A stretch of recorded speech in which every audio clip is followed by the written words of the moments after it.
Just thinking I should have hosted or co-hosted Leela while Hi, everybody was Gitte. still in the thing. Hej, Hello. hej. And Hi. Jana, Leonard, and Lisa. Hey.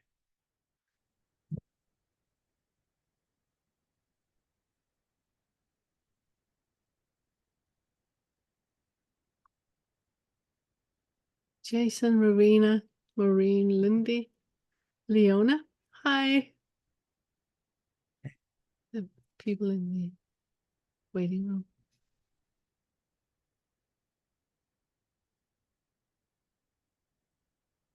I have to wait until she's in. There we go. She's in. Sure.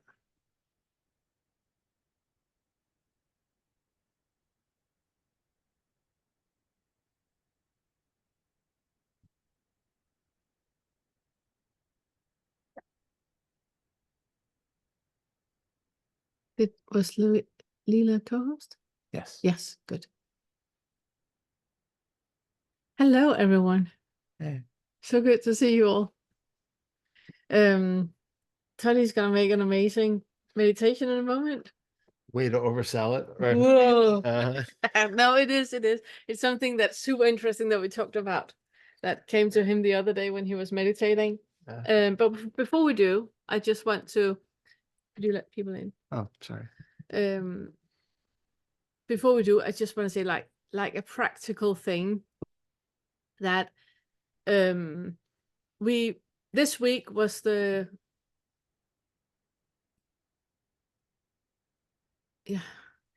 week was the last of the 6 Fetter. And from Monday, there's going to be an introduction for the retreat. And then I'm waiting with making or creating all the material for the 7th Fetter until after the retreat, because there's so much material. And for you guys that are signed up for the retreat, you will get access to a playlist where all the material is there. There's way more material that you're going to use for the week that the retreat is. And when we started to make it, we wanted to make, material for the retreat for that week. But then we started to talk about it would actually be really useful that there's material for a home retreat that you can do whenever you want to do it. So you don't need to have the sofa sets and the Q&A that we have on the retreat, but you can do this at any time. And then we started to talk about how about we make all the material and make it available before the retreat, because there's way more stuff that you can digest, even if you live on a desert island and the only thing you do is the material for the retreat. It's impossible. It's absolutely impossible. Besides there being daily exercises and daily inquiries that are going into the specific fetters and how you embody that with the fetters, there's also the entire embodiment material on how you release stress in the body whenever you feel anything that, when we talk about, let's say 5th Fetter, and you feel anger towards someone, by now you know that anger you feel, it's a thought and a sensation. So when you detach the thought, feel the sensation, that sensation is attached to different muscles, which means that you can release by activating those muscles. You can release the sensation of anger, and then you can reprogram the muscles. So the material is also how you release those sensations, how you reprogram your muscles, so you don't need to be stuck in the same thing. And that, my dear friends, is way more than 1 week. So we release the material for you, for everybody who's in the retreat on Monday. Yeah. You're gonna get an email with a link to the playlist where you can then do it the way that you want. There's, like I said, the embodiment material.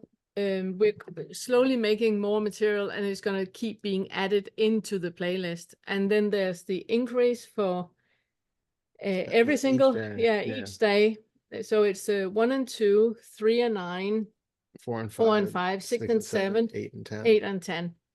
And then Um, also day 1 and day 7 don't have a fetter associated with them. So there's like a diagnostic one that you do on day 1, and then you do the same one again on day 7 to kind of see what has changed, how you're experiencing things differently by the end of it. and that is basically something you can do from now on every month. So every the first of the month, you do the diagnostic to make kind of like draw a line in the sand and see, okay, what happened during the last month? What have I experienced during the last month? How are these sensations different now? Where am I now compared to the last month? So that's how you can use that as well. Exactly. And then you have made a compilation of inquiries, which is a 9-hour inquiry. Actually, I think it's a little over that, but that you can listen to at night to reprogram your mind. So we have made we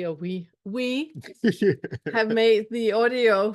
Todd made the audio. So so there's not any startling things during the speech, but it's more or less the same. Everything's all the kind way. of balanced, and it takes out the intros and the other and the extra and coming up. Yeah. So it's something which you can listen to during the night, and reprogram your mind during the night, which is also something you can do at any point. It doesn't have to be only during those I saw a chat question, and I didn't see the full question. I just wanted to grab it. Yeah, you sign up for the retreat. Thank you very much for the question. You sign up for the retreat by sending Todd an email. Yes. And he will let you know everything. He needs your email to attach to get you into the list where you get the links for the. Yeah, all of the, because the playlist will be, and all of the videos are going to be private. So basically, everybody's like, the email that you email me through will be attached to those videos and that playlist. So that's what gives you the access to view them. Yeah. Oh, yeah, and if you want more information about it, or to I mean, I think signing up is the same thing through there, but on the awakeningcurriculum.com/retreat is where you can find more actual written information about the retreat. On the homepage we have about I don't know if you know, but we have a homepage called the awakeningcurriculum.com where you have the full curriculum, everything that you need and much more. There are also suttas, there are pictures for meditation, there are audios for meditation, there are everything, and you have all the material for all the lessons. It's in there, and you also have the retreat information day by day. But ultimately, if you click on the booking thing, it's going to bring you to email me anyway. So, so just email me. Oh, amazing. That's awesome to hear. Yeah. Was there anything else? Yeah, so simply by not overwhelming everyone and myself, the 7th Fetter is not being released until after the retreat, because let's be realistic here. Yes. Yeah. I think that was it. Good. Okay, now it's you. All right. Todd had an amazing meditation the other day, and we're gonna do that now. I'm so looking forward. It's going to be interesting. Oh, hold on a second. I'm just going to pin us to make it easier for okay. Getting the foot settled. Do you need help with anything? I think I'm okay, thanks. You got the leaning pillow here? Leaning back. Here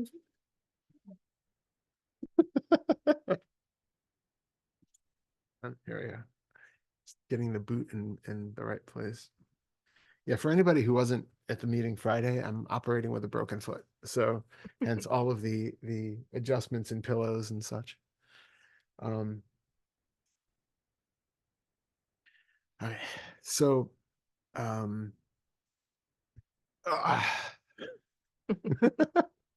you. I think I'm settled. I'm trying to find like a spot where I'm like not going to be adjusting too much during this. Okay. So just like me, find a find a spot where you're comfortable. Stretch your back up. Feel the vertebrae separate. Imagine that your head is attached to a helium balloon, pulling it upright. And then on the next deep exhalation, allow all the muscles to just relax. The head can remain floating, and the back can remain gentle and soft, and yet fully supported. Your eyes closed, and take one more deep breath.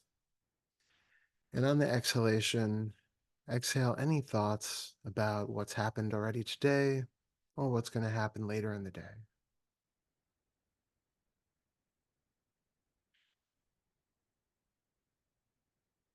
On the next exhalation, picture any expectations that you have for this meditation, this group, anything that you hope to get from this, and let all of that be expelled with the breath.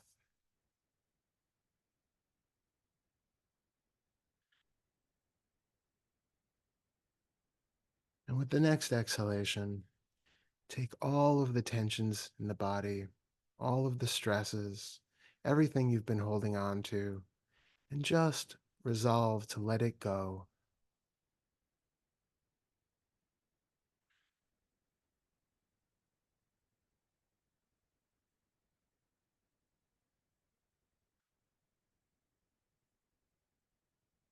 What we're going to be looking into today is a feeling of happiness. A lot of us get into the spiritual path and doing the kind of practices that we do because we have an idea that unending, unbridled happiness is the goal of the spiritual pursuit. But we often have a false idea of what this looks like. And often we feel like still some things need to be a certain way for us to feel that sense of happiness. Like we have to earn it or deserve it, or that having things like a broken car, a broken foot, or going through a divorce all have to be something that have to be left behind or not in your current experience for you to truly be happy.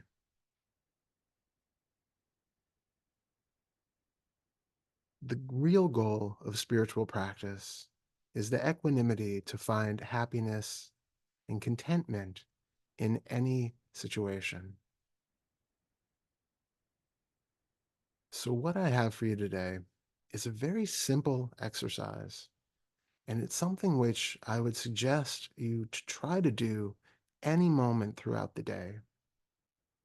Because, like all of our inquiries, this is best done when you are integrating this practice into your life. It's great to have meditations where you sit on a cushion and experience transcendental states for hours. That's fine.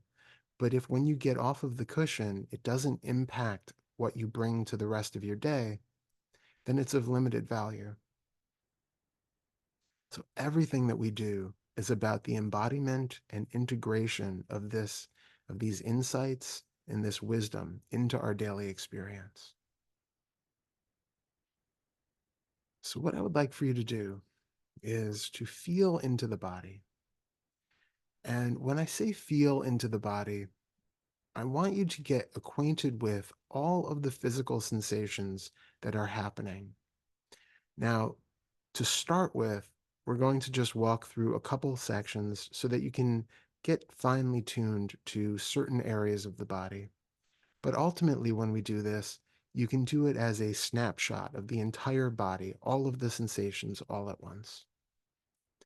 But to begin with, I'd like you to bring your attention down to your belly and just take note of any sensations that are there, whether they are uncomfortable, comfortable, neutral, positive, negative, whatever connotations you have about them.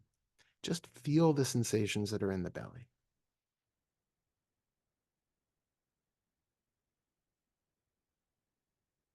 We don't need to label what they mean right now. We don't need to think of them as part of an emotion or part of a digestive issue. It's just a sensation in the belly.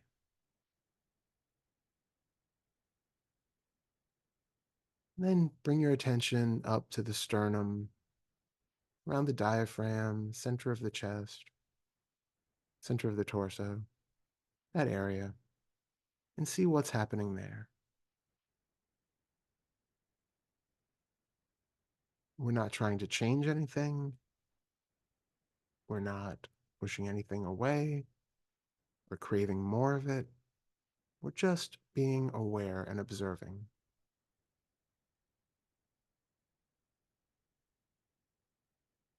Now bring the attention up into the chest, around the heart center.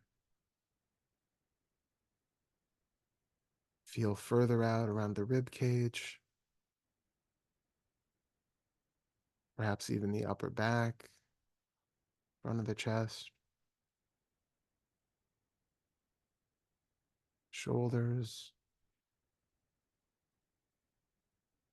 Just make note of anything that feels like movement, buzzing, contraction, tensing, lightness, energy, effervescence, whatever it is, just feel it as it is.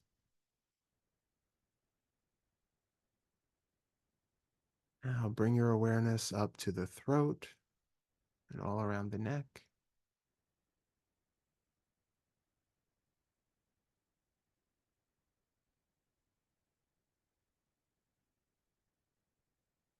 And then move up to the jaw,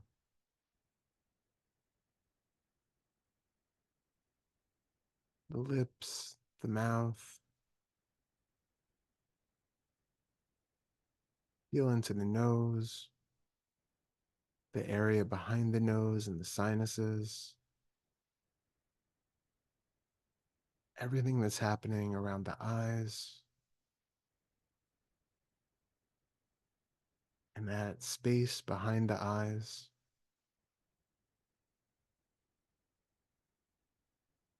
All around the top of the head,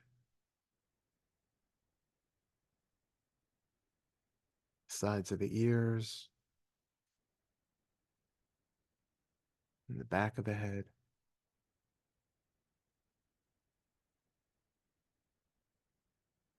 Again, just noting any sensations that are there. Now, if while you were doing this, you are also seeing images of these parts of the body, that's perfectly fine. We want to be aware of the physical sensations that we're experiencing, but oftentimes we have this unconscious visual representation of everything that we're paying attention to. Like the mind is trying to locate the body parts in space and create a sense of perspective and proprioception so that we know approximately where our left ear is as opposed to our right hand. It's all fine, but it's also really good to be aware if this is happening. So what I would like for us to do now is to take the entire experience of the body, all of those sensations that we just felt, and also being aware as you feel them, if you are noticing any of those mental images. If we take in the entire body as a whole, you might notice that you're actually seeing images of the entire body. Or if you find your attention being pulled to the belly or to your jaw or to your chest, you might see images of those also spontaneously appearing. So for the next minute or so, I would like you to just take an overall snapshot of what is happening in the body, all of the physical sensations, and any mental images that seem to correspond with them. You can do this now.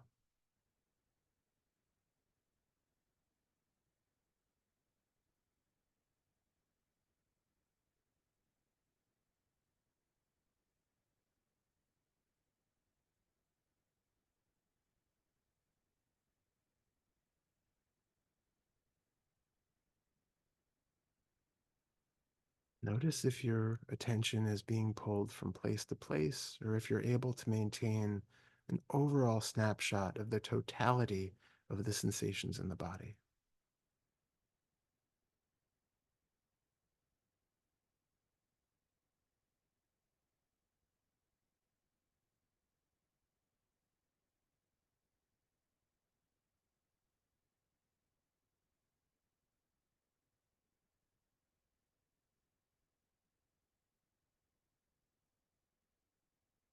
Okay, good. So this has all been a bit of a preamble. The actual practice is as follows. I want you to take note again of the entire snapshot of the body, all of the felt sensations, and for just a moment, I want you to also notice if there's a label that goes with it. And this label probably has some sort of an emotional tone to it. So, what I mean is, as you're feeling all of these physical sensations in the body, and you're noticing any mental images that correspond to it, notice if there is an emotional overlay that says, this is a feeling of peace and tranquility, or this is a feeling of unease and boredom. This is a feeling of being lonely. This is a feeling of depression. This is a feeling of being a little bit annoyed at something that somebody said to me earlier today that I still haven't quite gotten out of my mind.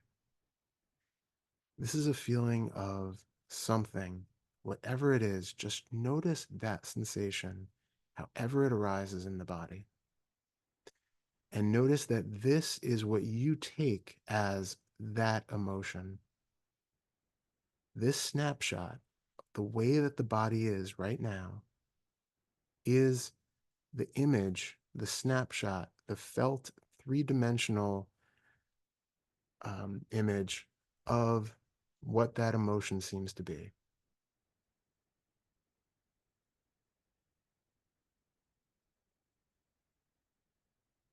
So locking that in, getting a sense of what you're actually experiencing, I want you to just step back from a moment and take that label off and just be with the sensations. And while you are sitting with just the sensations and perhaps those images or that emotional tone that still seems to be there, I want you to ask, how do I know that this is not happiness? And I don't mean this as a question for your mind to try to puzzle out. You're not taking this apart and comparing this to these sensations that you know are happiness. I want you to just recognize the sort of koan nature of that question and just ask, how do I know that this is not happiness? And simply allow the attention to be on all of the sensations that are in this snapshot for the next few minutes. We're not pushing away or disregarding these sensations. We're not imposing a sense of dislike or needing for them to change.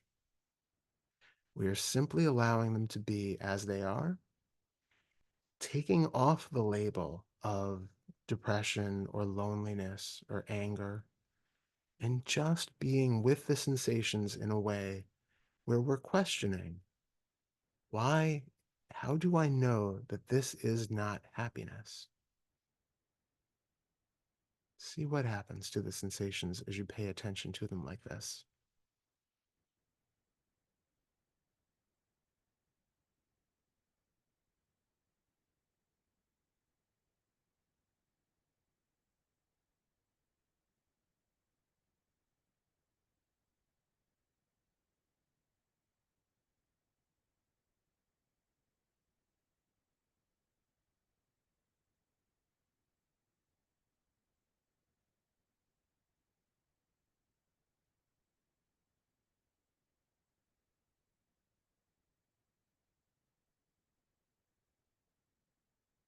If you hear a voice in your mind trying to answer the question, just let it go and come back to the sensations.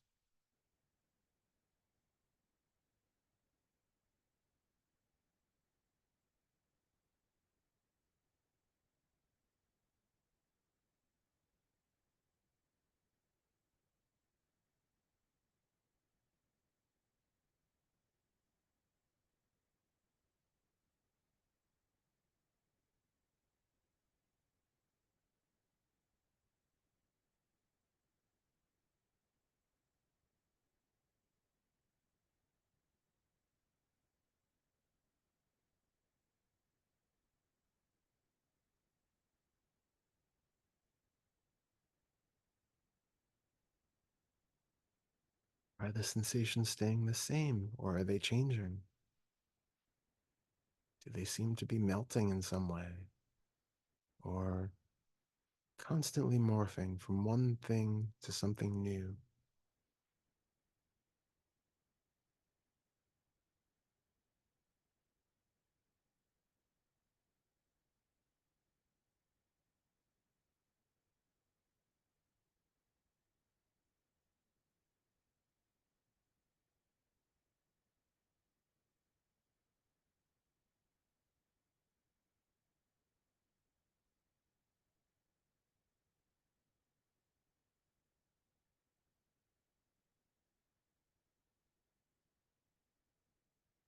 You might even notice that the emotional tone seems to be changing. The more attention that you place on them, the sensations change, but you might notice that the emotional tone that was heavy or depressed or irritated or uncomfortable in some way starts to be losing its valence, losing its negative bias. You might even start to feel lightness, tingling, things that you take to be the hallmark of happiness or joy. If that happens, just allow it to be there and enjoy the transition.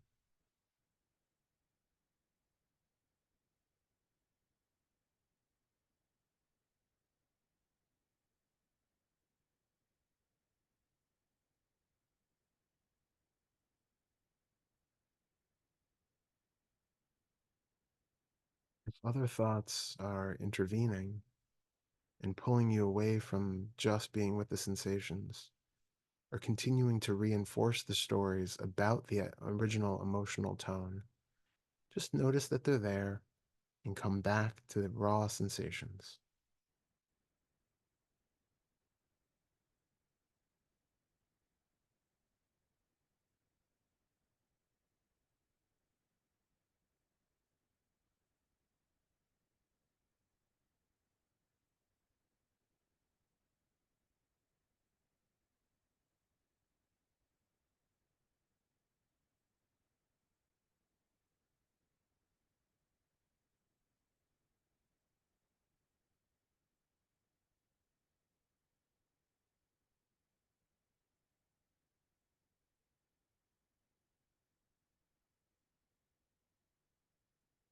Now, if you have automatically melted from some sort of classically negative emotional tone into something closer to happiness, wonderful. And if you haven't, that's perfectly fine too. But if you could, for a moment, just for the sake of this exploration, bring to mind something which can maybe spark a bit of that happy feeling. Put a little smile on the face, bring a little lightness so that you can feel that sensation that we take to be happiness. And because we are striving to not be locked into one side of anything, we don't want to be caught in the identification of striving for happiness or pushing it away. We don't want to get locked into the definitions of anything. We want to also recognize that what we take to be happiness might not be what we think it is either. So, feeling this positive sensation that's here, feeling the lightness, the tingling, however you have in the past defined happiness, I would like for you to also just feel the sensations and take the label happiness off of it, just like we took off the other labels. And just be with it to see where this actually lands. What happens to these sensations, even these effervescent, joyful, blissful, loving feelings? What happens to them when we just remain with the raw sensation? Take some time to try that now.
everyone's experience will probably be a little different. And that's obviously fine, but just notice what's happening. If you're feeling like it's actually amplifying the feelings of happiness and joy, so be it. If you feel like those valences, those emotional tones, even of the positive emotions, start to fade away, and you start to be left with just an openness about the sensations, then that's also wonderful.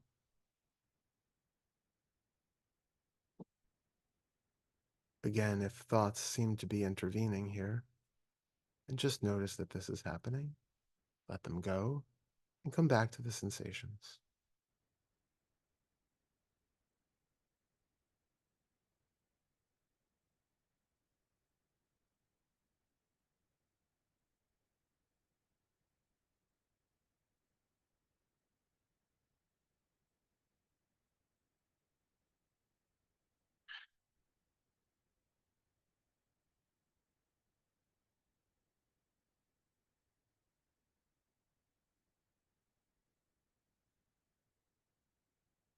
What you might find is that without attaching any labels onto these sensations,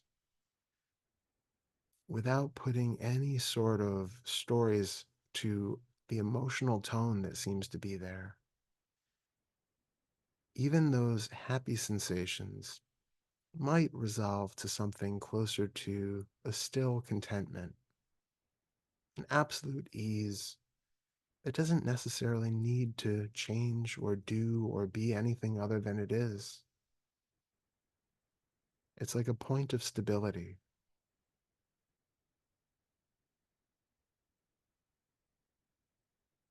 So, this practice that I'm suggesting in its daily use would be to just notice at any point throughout your day, particularly if you're feeling something uncomfortable, irritating, sad, or distressing, take a moment to immediately strip the label, the name of the emotion away from it, be with the sensation itself, and ask in that moment, how do I know that this is not happiness? You can also ask, how do I know that this is not contentment? And then simply sit with those sensations, and it may only take seconds once you get used to it for them to completely change, because all of those associations that you have put upon them with the labels are gone. All of the ideas that we have about depression, sadness, anxiety, misery, happiness, joy, love, contentment, bliss, all of those are ideas that we put onto a specific hallmark of a sensation or a group of sensations. And what we're doing in this practice is simply questioning all of them all the time. Is what you are actually experiencing the thing that you think you are experiencing? Or is it simply this? And does this need to change in any way for you to be okay? So much of what we take to be the discomfort or unacceptability of sensations that we accompany or that we believe accompany um, classically negative emotions are not themselves any more uncomfortable or irritating than the sensations that we experience with classically positive emotions. We just have a bias towards them because we have a connotation that we're associating with them. This way here, we get to just see that sensations themselves are absolutely fine as they are, and nothing ever needs to change. So again, in short, at any point throughout the day, check in with the body, feel what's there, strip off the label, and inquire into why you know that this is not contentment or this is not happiness. And just sit with it until it proves that actually it can be. There is no distinction there. When there is no thought about it, when there is no story, then there is no emotional valence that creates a problem for us. There is only equanimity there.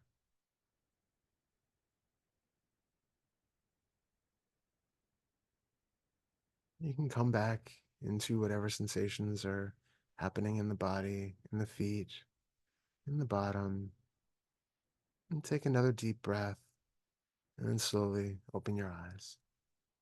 Thank you. That was Hey, wonderful, Dave. thank you. Thanks. Love that so much. Thank you. Thank you. Okay, let's unpin us. Hey, everyone. That's really nice. Thank you. I really like that question. You know, how do you know if this is happiness, or how do you know this is not happiness? Because it's very much what we talked about, that there, you know, whatever is right now is exactly like it's supposed to be. Nothing is missing, nothing can be added or subtracted. It is exactly like it's supposed to be. So why is it not experienced like that? You really, really pick it apart. It is just a thought about it. Yeah. Love it. Thank you. Love it so much. All right. We have people with hands up. Yay. Let me pin us first. Pin and Maureen. How are Hello. you? Hi. That was really interesting, Todd. I really enjoyed that. Thank you. It was so I didn't know what I was feeling. I guess heavy would have been the label. It didn't occur to me at the time, but still in asking the question, how do I know this isn't happiness? It was so interesting because it set it free to be itself. And there was just such a joy in that, like just such a feeling of giggle and lightness, that it was really quite something. Oh, So I that's look forward to playing with that. excellent. But I have a question. Yeah. So my simple question was, in Fetter 3, where to find the list of questions. But before you answer, or you can go ahead and answer, but the rest of the question is this: that in thinking about asking you that question, I felt really uncomfortable. It's too simple a question. Surely I can find the answer by myself. I don't want to take up time and space. And that just cascaded into, that whole big thing.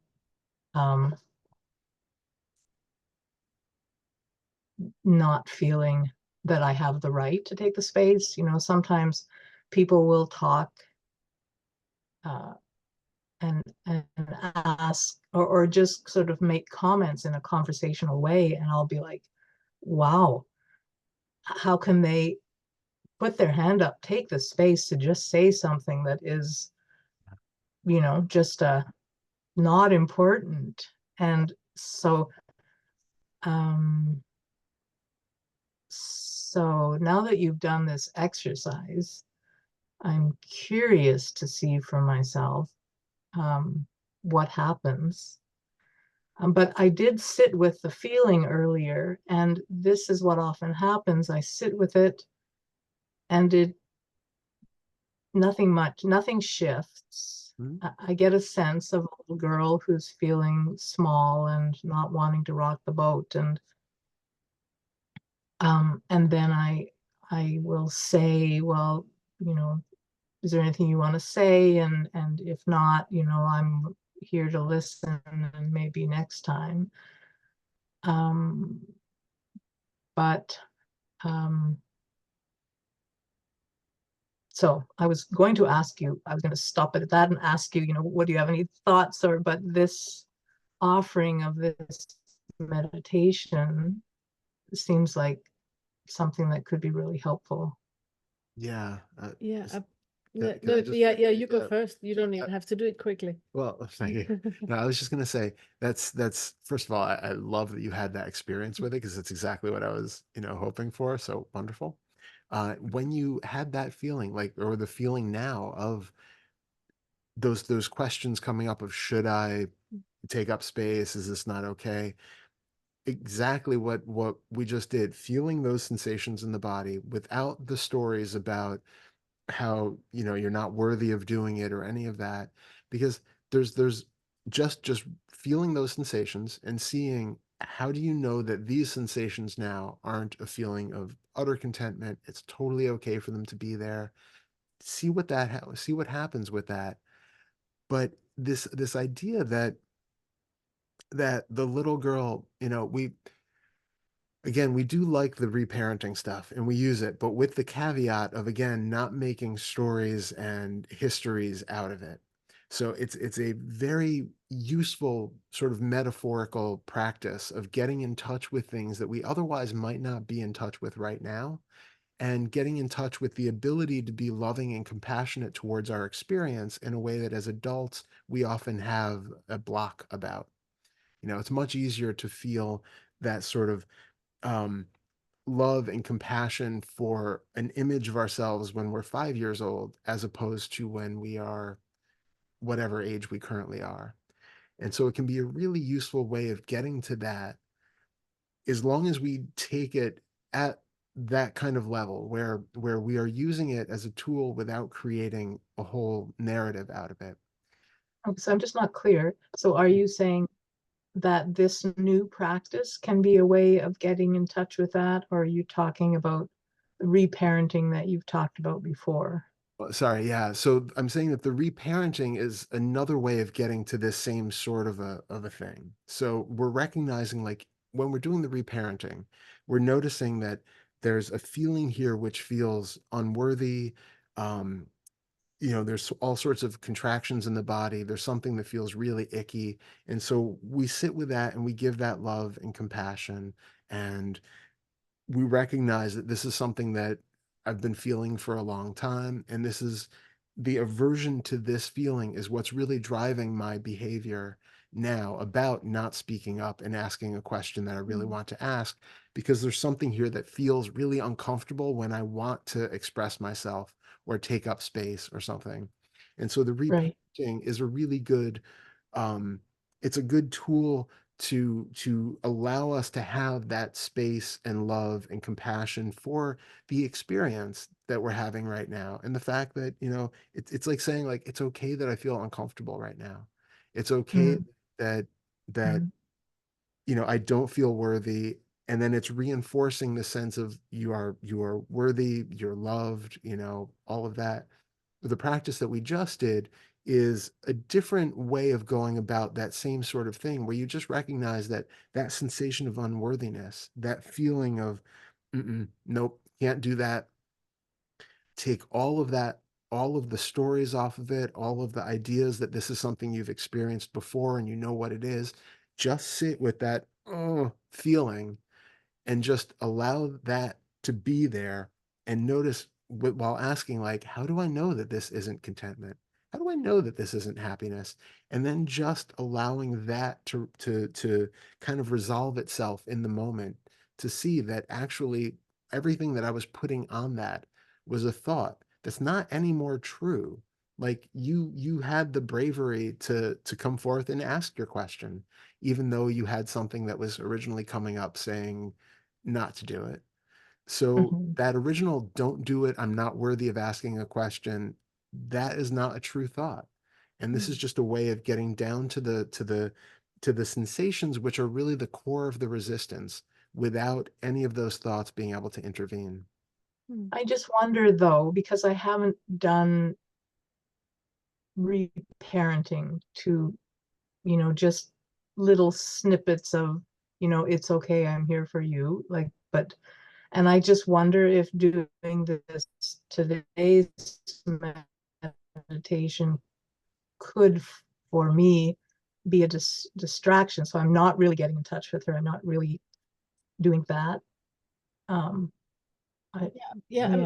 thinking that a side thing that is part of it as well, where you can incorporate what Todd just talked about, is when you have the experience of somebody, you're in a group and somebody's saying something, and you feel you sit and think, well, they're just stating things, they're not asking something, they're just stating things. Why take up time when you just want to state things? When that happens, then know that what you are sitting and saying about them is a projection of you. You're talking about yourself in your bubble. You would never raise your hand and just take up time and sit and state things. There needs to be compassion towards that, because there's a little girl in you, there's a little part in you that once had that need to just be seen. A lot of times when they come up and they share, it's because partly they have a need to be seen. They have the need of knowing that there is somewhere where what I'm experiencing, what I'm sharing with what I'm experiencing, it is valid. There's someone out there that find this interesting. There's someone out there that resonates with what I'm saying. That feeling of belonging is a feeling that all of us need and all of us have needed as children. And if we haven't been met with that, we cannot be in a space where other people do that. So we start to resent people for doing that, or feeling judgmental towards them doing that. What I'm saying is, with a huge heart from here, see if I want to do it here. No, Huge heart. You're on the PC, you won't do it. With a lot of heart from here, that just, whenever that happens, whenever you judge other people, know that there's a little part of you that is judging you for not doing exactly what they're doing. So reparent yourself in the way, okay, right now I feel judgmental. Is this really judgmental? Am I really a judgmental person? Or is there something in me that is not met? And how can I then meet that? How can I then, during my everyday life, acknowledge myself, see myself, give myself reassurance in what I'm doing, and just acknowledge the space that I'm taking up here in the world? Because that feeling all of us have had as children, all of us have had that need. Yeah, that's really resonating. Good. Yeah. Amazing. Good. And the one that we just did can be a really good, just like 30-second practice throughout the day. So when you don't have time to do, exactly. When you don't have time to do a whole reparenting thing or go into any of that, it's just checking in that moment of, I'm sitting watching TV and something just, I'm not even aware that something feels uncomfortable in the body. And it's like checking, oh yeah, there's like a real feeling of something's just not right here. I can't place it. Okay, how do I know that that feeling is not contentment or happiness? And then just allow that to work its way out, because that coloration, even though you haven't been consciously aware of it, is still operating under the, there's still something that feels. Yeah. And it's not bypassing. Yeah. It's not feeling, somebody has, yelled at you and are angry at you and you feel so overwhelmed and sad. It's not about you bypassing and going like, oh, this is contentment. It's really just noticing what hooks do we have into a story and into a sensory experience, and can I be in a body with that sensory experience that is really uncomfortable right now? Could the sensory experience be about something else than what I think it is? So it's the opposite of bypassing. I just really wanted to emphasize that. Yeah. Thank you for that. Thank you for this safe space to be able to ask a question that didn't feel comfortable. Absolutely. And thank you for being brave of doing it. Yeah. So you didn't actually answer the question, the Fetter 3 questions. Oh yeah. Where do I find Speaking of the question that you asked. Isn't the final questions for the third Fetter? Are they in a separate video? Because I listened to the last video and then it goes into, Might very well be that I have forgotten to do it. I can't recall. If I have not made the final question for the third fetter, I will make them. You can check out on the homepage, the Awakening curriculum, under the third fetter. The final questions should be there. If they're not there, I'm gonna make them. okay, because And I've then been, thank so you very much for telling me. is that list different than the list I find when I go to view channel? And it also has a list of the different fetters? It should be there, yeah. If it's not there, then I haven't made it. Okay, well, I will look again and I'll Yeah. check out the I will look again. It's Okay. very, very possible that I forgot about it. Yeah. It's very So possible. eager. And to- I'm not sure about, I'll check the Fetter 2 as well. I know it's there for Fetter 1 because the last one video says final video and questions. Yeah. So, but yeah, okay. Thank you. Thank you so much. Thank you Forward very to the much. It's retreat. good to see you. All right. Yeah, that might very, very well be that I forgot to make them. And bad pen. Hey Anna, how are you? I'm doing well, thank you. I don't have that like a question, just would like to share just want to be seen and heard. We see you and hear you. Me too. And a wee bit of attention.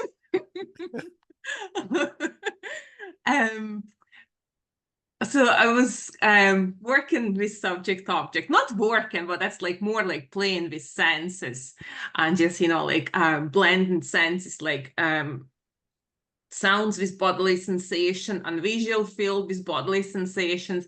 So at some stage I was sitting, you know, like it feels like bodily sensations, like visual field is just like extension of body sensation. And then at one moment a mind just reacts on that like such a weird ways.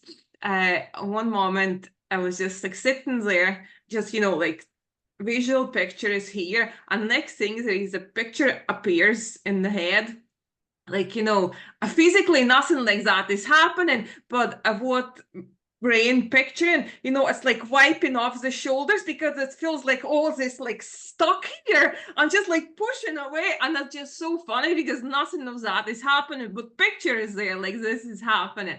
And then next thing I can see, you know, like just doing the same, just sitting with them sensations, and mine just start like literally just like a silhouette line, you know, like where body's supposed to just draw. This is me, this is not me. But the funniest part, it was just like the funniest ever. So I was half like sitting upright, like sitting in bed, legs in front, and like torso is up. So I can see them legs in front, and that's visual, it's just like extension on the bodily sensations.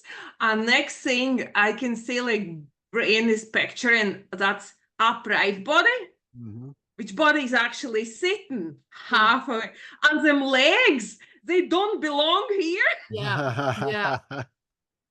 It was just so funny. It's like legs don't belong here, I'm standing. So funny. It really is funny. And also like behavior, it just seems like a filtering system getting lifted and like a behavior just happens, just like a very strange, like child says something and I just start, you know, like mess up and joking, just like very ridiculous way. There's no judging, nothing like that. Just head, just like, Mom, you're just crazy. And there's like more laughing even on that. But there was some sensation came up today, and then some thoughts came, you know, like accompanying that sensation, and there was just like standing, and she's like, sensation actually has, you know, there is no problem with sensation, with any sensation at all. They just, you know, sometimes they feel like more intense, but it's like that's all. Yeah. But an issue, what I realized where is lying, at least in my case, that is like there was not enough space in awareness for attention to pull back and observe everything from detached place. So, you know, like some sensations can be seen, thoughts can be seen, because like sensation is there, thoughts like blah, blah, blah, blah, blah. And if there is just like observation of what is happening, then you just can see that them thoughts are just like an old recording. Yes. You just like walk in the house and you just can hear some talk somewhere, blah, blah, blah. And you're just like, oh my gosh, what's going on there? And you walk in the room and you just see like there is old recording just playing, or TV is just playing. And there's no one actually is there who's Yes. this voice to belong to. Yeah. Yeah. It's so funny what you're describing, because I've heard that. Can I help you, Ben? No, thanks. I've heard that so many times with people that where they have seen through self and they have understood all of it, but the moment they work with the sixth fetter, where it's really about, okay, is there a subject here? Is there an object there? It's just like everything just absolutely falls into place. Can I help you with that? I'm fine, thanks. It's not gonna work. I'm okay. Sorry. It's just like everything just falls into place. That there is no one here observing anything. There is nothing out there in a certain way, the way that this body mind believes that it is. It's just whatever that is perceived as here. That's the one thing. The other thing is also what you talk about, that every thought we have is of absolutely no importance. It is just like a TV standing in the background running. It is just like a car passing, a sound of a car passing in the street, or a smell of a flower from outside. It has no importance whatsoever. It's just a sensory experience, you know, picking up on what is happening. That it's not deeper than that. It's like I recently one day I was talking in Vin's group, you know, like saying something will happen, and he said it's like creating something out of nothing. Oh, Yeah. I remember there was like sitting on the sofa, and a thought came up, something, oh, when I was a kid, and then next thought came up, but I actually never was a kid. And then there was like a big cry, you know, like I'm like, I don't even know what I am.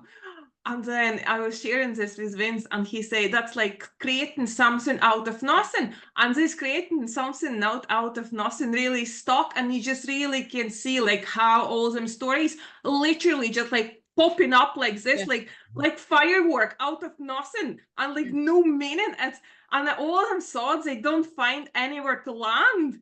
Yes. I just like emptiness out of emptiness in emptiness. It's just like nothing is there. Yeah.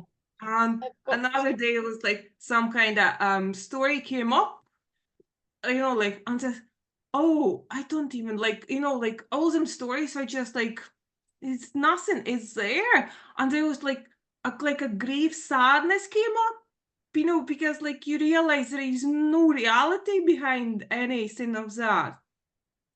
But very, very strange, like kind of for a mind shocking thing happened just before I was finishing work now.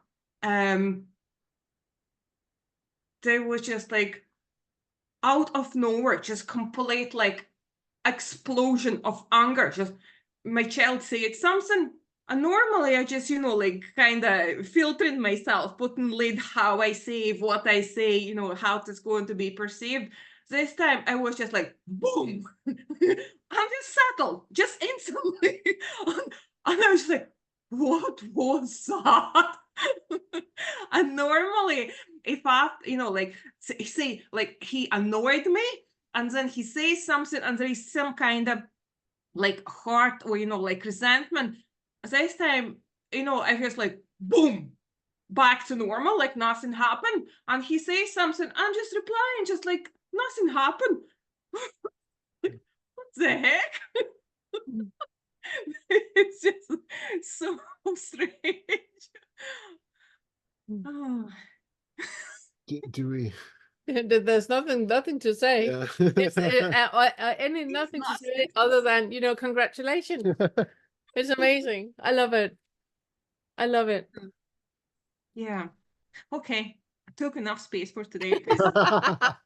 No, but it's really nice to hear these, you know, case stories. It's really nice for other people to hear that it's not just something that you hear people sit and talk about on YouTube videos. It is actually something that can be experienced, you know, by yeah. I So heard, you know, like in Q&As, sometimes, especially with Angela, when people asking, you know, like anger outbursts, you know, like uncontrollable. And I never could realize this until today when I like, boom, and I just gone. But yeah, I Yeah. just want to say that there is no such thing as anger outburst. You know, there's that reaction that you have, it is a protection mechanism. And Yes. you look into it because it doesn't exist. You know, if it really is, like you just said, that is just things that are thoughts are just a TV in the room and you know, your legs are not even attached to the body. If you really, really are there, an anger outburst doesn't happen. Only happens because there is still some residual issues that needs to be looked into. Yeah, no, so like that self, and it's like it's very strange things are happening. Like some, it's like on and off, and on and off, and on and off, and it just does that itself without, you know, like I have no on and off button, and it's just some days it's more here, some days it's just gone. But sometimes it's on and off. But yeah, and I know that, and I hear that a lot, that people say, but there was no one that got angry, it was just anger happening. But the thing is, then you are bypassing, because anger is not just happening. Nothing comes out of nothing. You know, there is something, there is a thought, a sensation, and a thought happening so quick that you don't even notice. So it's about slowing down. When you have that, whoa, what was that just happened? You need to slow down. You need to stop everything, feel into the body, because normally there's a sensory experience that's really, really uncomfortable. And that is what you're diverting from. So slow down and notice, what is it right now that I think is happening that I was reacting to? Because it was like very strong boundary set and just go, no. Yeah. But boundaries does not need to be set hard, you know. They're just there. It's just a no. So if you think that there needs to be a hard no in the boundary, why do you believe that why shouldn't people respect your boundaries? What is it that you're afraid of would happen? So look into that, because that is, you know, an underlying belief. It's not true. It is enough just to say no. It's just, you know, like what I'm thinking, maybe, possibly, because it was so much, you know, like anger suppression and, you know, like a fear of speaking up. So now it's kind of that lid is lifted off. It's just like, oh, I wanted to talk and I wanted to say, and it doesn't matter. Yeah. It's like, you know, like you've been suppressing, and then it's like overcompensation. It just like goes in complete other extreme. Yeah. From instead of not talking, you anything out. Yeah, exactly. Thank you so much. Thank you. Yeah. I'm curious to hearing what you find out, what it's about, what the root is about, or if you even find out, but now it's just not happening anymore. You know, I'm just curious to hear. Thank you. Thank you. Thank you so much. Bye, Anna. Remove. Yeah. Okay. And then I just. Got it. Hello. Hi, Jana. Yeah. Hi. Hello. How are you? I just wanted to kind of touch base on, or just ask a little more, maybe on something. I think it was said on Friday, and I think maybe you were talking about your relationship, and then maybe Todd said something like, "Oh, I wasn't planning, you know, I had no thoughts of being in a relationship for 20 years or something." And then I think Pernille, you said something like, "And you never know what's good for you anyway," or something like that. Do you recall that? You don't know what you want or what's good for you. I remember Not about Todd, I think specifically about No, all of us. Yeah, I can't remember exactly what you had said in that. I do remember us talking about not being. Yeah. But I can't remember saying you don't know. Well, because you know, we don't ever know what the further ramifications of anything are going to be. That if you set out that, you know, I know I'm going to be so happy if I get into a relationship, and then it could be The completely, worst thing yeah, ever. exactly. So Yeah. so I could see Yeah. you saying something like that. I don't remember the specifics though. No, I don't. Yeah. Yeah, you can't ever plan. I don't know if that was what I said.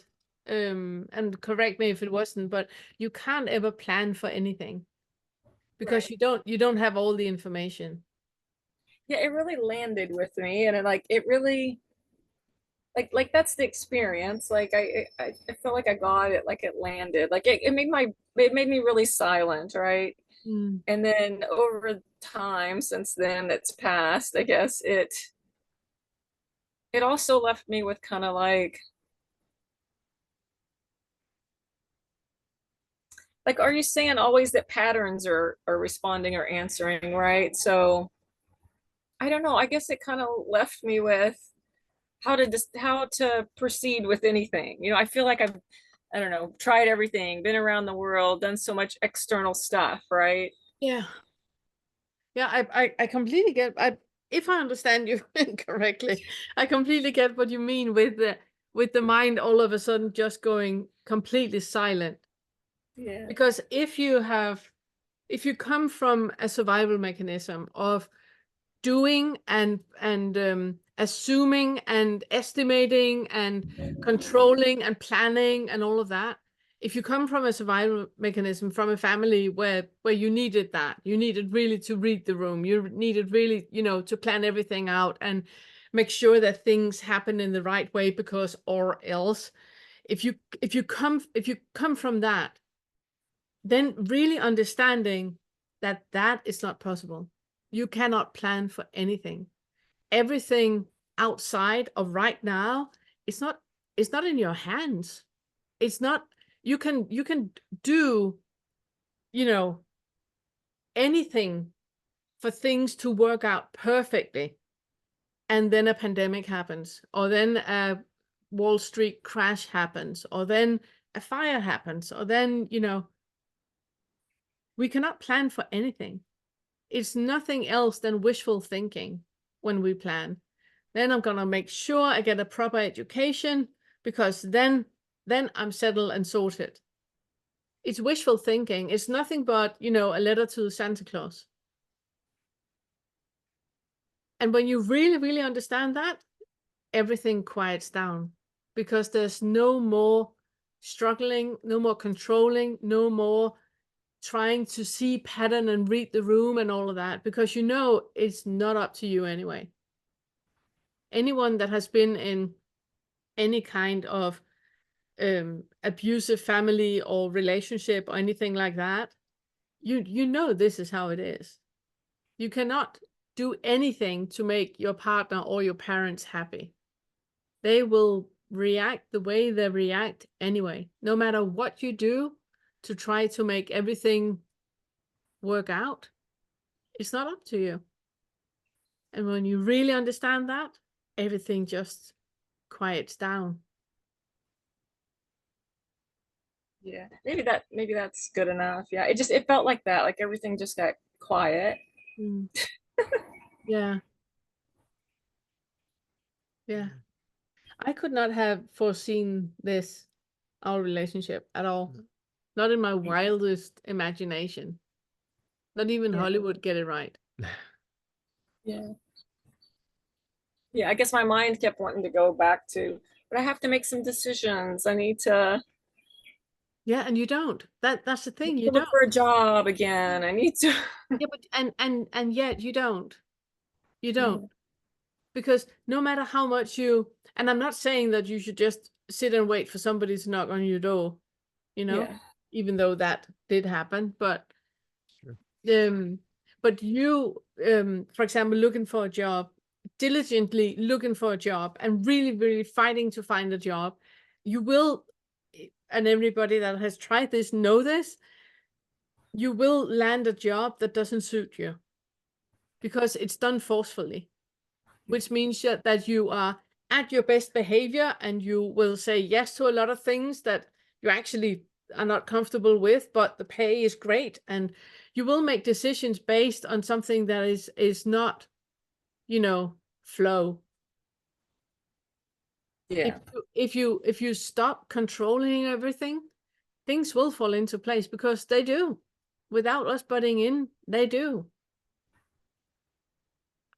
Largely, I think, because we're coming in with a certain preconceived set of notions about what we think we need, what we think we want, what Yeah. we, Yeah. you know, and it's always from such a limited perspective that we're not taking into consideration all of the possibilities that might arise. Or, you know, You're absolutely right, because we're limiting ourselves. we are. And so many times we're also, without really realizing it, playing out those old patterns that we've had. It's if you've been in jobs or relationships before that have been problematic, the same patterns that got you into those jobs are probably the same things that are getting you into another job, which, you know, if you're coming at it from that exact same angle, with that exact same frame of mind, same outcome. So It's much better to have an idea of what you would like. I would like to have this many days holiday a year. I would like to earn this much. I would like to work with this. I would like to, and then leave it. And then then you know what you want. So when somebody is, if you say, I want to have, you know, I want to work 4 days a week, let's say, that's the new thing, working 4 days a week. So I want to work 4 days a week and I want to earn this much. And then somebody contacts you and say, here's a job. You do have to work 7 days a week, but you get 4 times as much pay than you actually wished for. Then you know that it's a no, thank you. Because it wasn't about the money. It was about time off. So it's easy to say no to things when you know what you want clearly. And you're not grasping for it. You're not looking for it in a way, in a graspy way. You're waiting for it to happen. Yeah, maybe that's the struggle. I think I felt like that's the struggle. Like, I don't know what I do want. I think I feel like I know I don't want to work 60 hours a week for a lot of money anymore. I've done that. Right? I know I don't want to do knowing that. what Just, you don't, knowing what you don't want is not helpful. Knowing what you do want is helpful. yeah. And the majority of us know what we don't want. Yeah. If I ask people, so what do you really want? Well, I don't want to work 60. Okay, great. Not what I asked. What do you want? And most of us can't even make a list of things we would like. We can say all the things we don't want. Okay. Yeah, that's where I'm at. So now what? Find out what you want. yeah, I mean, and you can start just by turning those around, right? Like, I don't want to work 60 hours a week. Okay, so how many hours a week do you want to work? What is your comfortable limit? And then, you know, taking and why? yeah. And why do you want to work 30 hours a week? What is it you want to do with the other 30? You know, yeah, well, I would like to learn to roller skate for 30 hours a week. As one does in As one 2024. As one does. Yeah, I don't even have to work, really. It's just like society says you should work. That's another thing. That's another thing. You know, What do I do with all my time if I don't work? And I know it. that's another thing. But Jenna, it's the same thing. You know what you don't want. You do not know what you want. Yes. If you don't want to work, it's fine. What do you want to do? Doing things because of societal pressure is not the reason to do things. You know, feeling into, okay, well, so what, you know, it's a good thing for practice to be like, okay, so if I tell people that I'm not working, I don't have to work, and then what do I think they're saying about me? You know, where is their judgment stemming from? And then this is something to inquire for you. So where are these biases that you have against people who don't work and who have free time to do things and engage in whatever it is that they yeah so so you know, and then figuring out, like, really just feeling into, if you don't have the pressure of working 60 hours a week, you start to free up to where you can be inspired by different things. You can try different things and find out where your passion actually lies. But you'll never know that if you are forcing yourself to do something that many hours a week where you don't have any surplus to be able to investigate other things. So maybe just taking the time to see what unfolds is okay. And just like we always recommend people that is coming out from one relationship, you know, take time to find out who you are now before you go into a new relationship. It's the same with work. Whenever you finish in one job, do not go straight to another job. Make a you know, line in the sand, find out who am I now, because you were one person when you got the job that you now left, or that you don't have anymore. You were one person then. Who are you now? What do you want now? Where is your passion, like Todd says, right now? Because it's not where it was 20 years ago or just 5 years ago. Yeah. Okay. Thank you.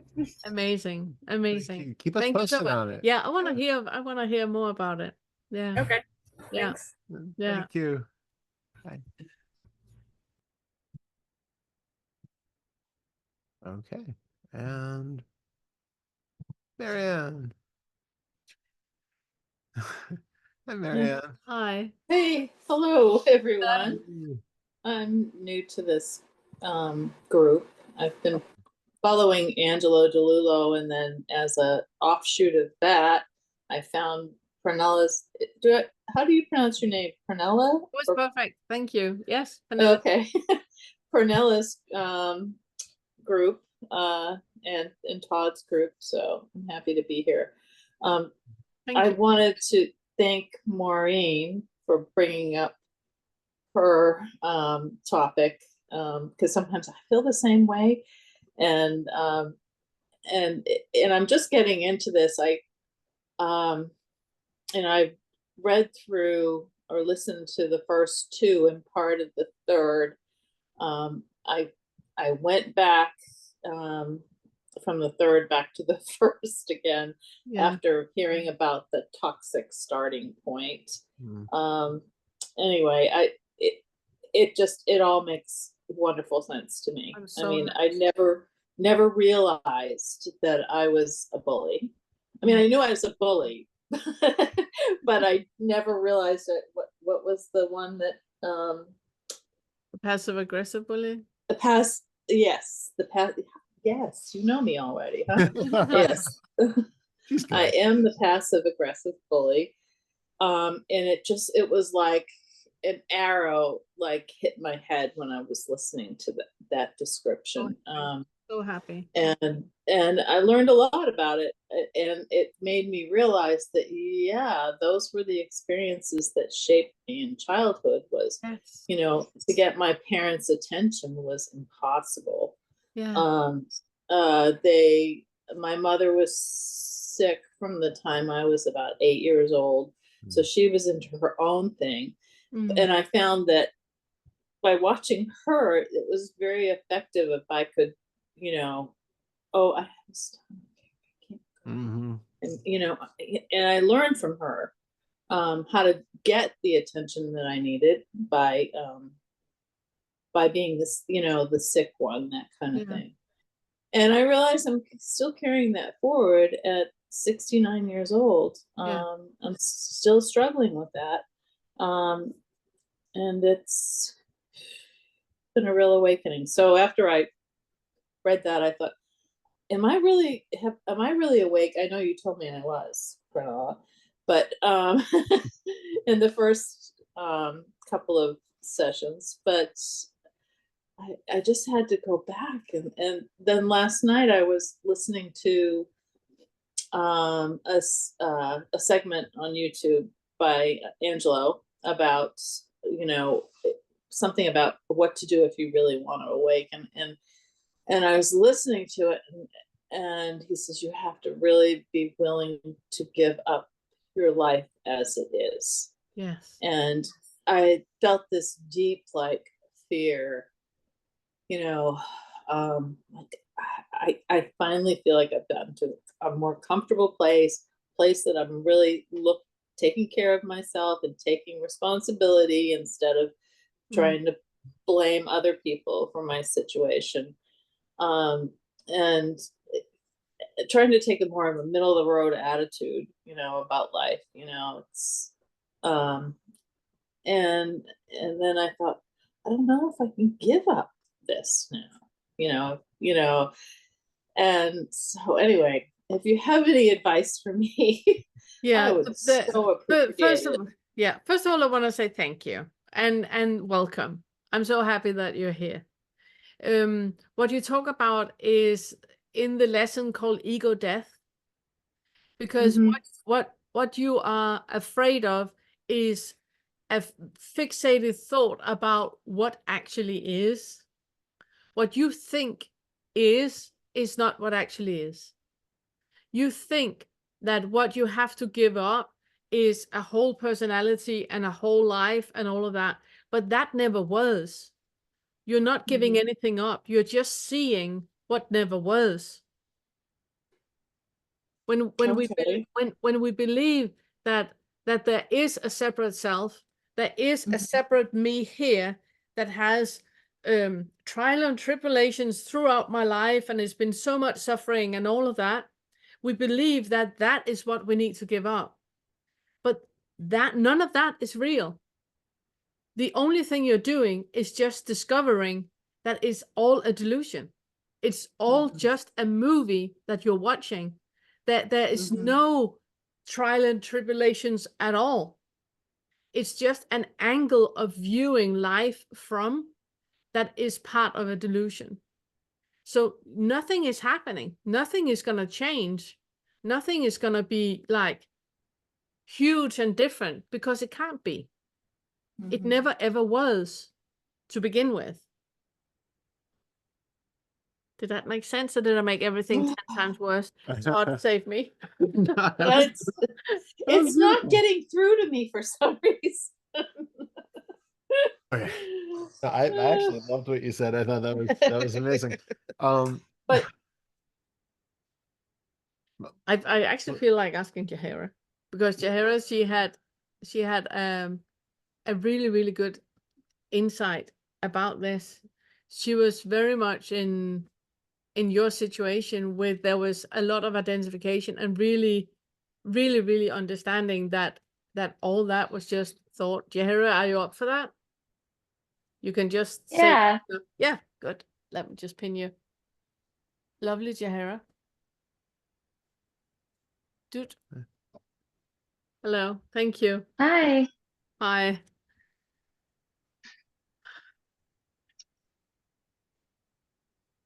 I'm not exactly sure what's going on. Yeah, it's like I'm thinking of like I can tell the story. But it's like it's like we're not trying to convince you of something. Oh, there you go. Sorry. We Sorry. had people coming to the front door and we just weren't sure. I think they were just delivering something, but there were like two people and they were moving something around. We were just curious what was going on. Not sure what happened, but Sorry. we're here now. Sorry. Did not mean to derail that. It's okay. It's okay. I was just saying that whatever you hear me say, Marianne, it's not to convince you of something. Mhm. Like we can't convince you of what Angelo talks about. You won't understand it. You won't get to it through an understanding of it, an explanation of it, right?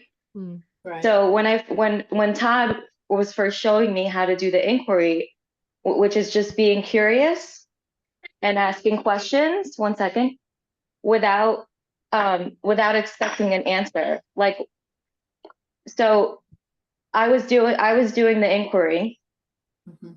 and attending the groups, Vince's group too. And then there was one day where I realized that my thoughts about everything were just an evaluation of this, of what Pernille says, like the five senses. So like it just became clear after doing the inquiry that there's this present moment of like my daughter sitting here, I feel her on my lap, I can look out the window, I can see this, I can, all the five senses. And then there's the dialogue in your head that describes this or explains it or wants to figure it out or wants to make sure what happens next. and basically just wants to figure it out, really, is the thought process, right? Because of, you want to make sure you get it right. You want to make sure you make the right choices. Like all of the things that are happening in your thoughts. That's why I love Angelo too from the beginning. It's just the thought. Like he'll say that, and you don't need the thoughts, like Pernille was just saying, because they're just something that's on top of just this. So yeah. So all of it, your whatever we think of who we are. They're just thoughts. They're not actually what this is in this right this second. That makes a lot of sense. Thank you. Okay. Yeah, I know, because I have a lot of trouble with thoughts. I go into these. Yeah, and then when I try to not even to resist the thoughts, not even to say, oh, I shouldn't be having these thoughts, or it's literally just like, oh, there it is, there's the thought. Oh, there's the thought. And even what somebody else was saying, like, oh God, I had all these thoughts about maybe I shouldn't say this, and like, oh, there's those thoughts. Or even like me the other day, like on a call on Friday, like I cursed, right? Because he broke his leg, and there was a moment where I cursed, and then when looking like later on in the day, I had the thought like, oh, I shouldn't curse. Like they probably think like, why does she need to curse? Or, and then I see it in myself. I see it. Wow, look at me. Like, thinking about what happened, like, and thinking about what they think. And it's like, it's all just made up. Like that's why she said it's all built on a delusion. Because it's like, no, like maybe you guys are thinking about me in a certain way, but I could never know. I don't know. Maybe you are, maybe you aren't, but it doesn't even matter anyway. So it's all just on top. So that's why I think, yeah, just what Pernille does, like the exercises are what's. And also, Jahira, whatever we think of you got nothing to do with you. No matter how much you curse or not curse, you cannot control what we think about you, because whatever I think about you is a reflection of myself. It's not even about you. You don't even have to be here for me to become aware of what I think about me. It's right, it's a bubble of reality. Yeah, exactly. So no matter how much you curse or not curse, it can never ever be about you what we think about you. Right, but we're so conditioned our whole lives to think that our thoughts are what matters, and we really need to control this, whatever this thing is that we set, that we were told that this is my life, this is what I need to do to make it right. I should be doing this, I shouldn't be doing this, and like that conditioning is just like the only way to break through it is through these looking at those sensations, like at the beginning meditation, like hit over and over again, like, oh, there it is, there's a sensation, there it is, oh, it went away. Exactly. I think some of the confusion comes because we do have different types of thinking, right? Some of it is this very conscious. I feel like I'm sitting here. If you ask me what 5 + 5 is, I feel like I could 5 + 5 and puzzle out an answer and give you the actual answer for it. The right answer. The right answer.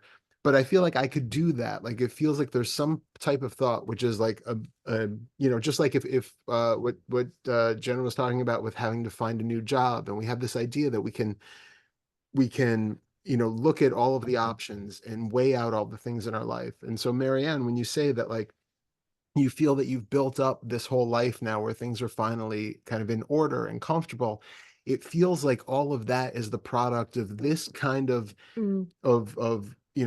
forward thinking, planning, right? and, You have done this, you have made this the way that it is what the feeling is, that thought has provided all of this for you. And now if you stop buying into that, and if you put all of that aside, everything is going to fall apart. It's like that there's like a fear there that's behind all of this, right? Yeah, definitely. So what we're recognizing, though, is that part of our thinking isn't the one which is really making everything happen in our lives. That's something that for the most part is coming on after the fact. And it's taking credit for all of the things that are currently happening. So when you're sitting there, even doing like simple breath watching meditation, if you're sitting there and you feel like you are controlling the mind, that every time the mind goes to thought, I come back to the breath. I'm counting on the breath. I'm counting 1, 2, 3, and then I'm lost in thought and I come back. That feels like there's something that is, you're in executive control. You are actually manipulating your attention and going back and forth. And what you recognize the more you do that and the other kinds of inquiry practice is that that attention shift is what's happening automatically. That is not under any conscious control. The feeling of conscious control is itself that illusion which is coming in after the fact and is taking credit for it.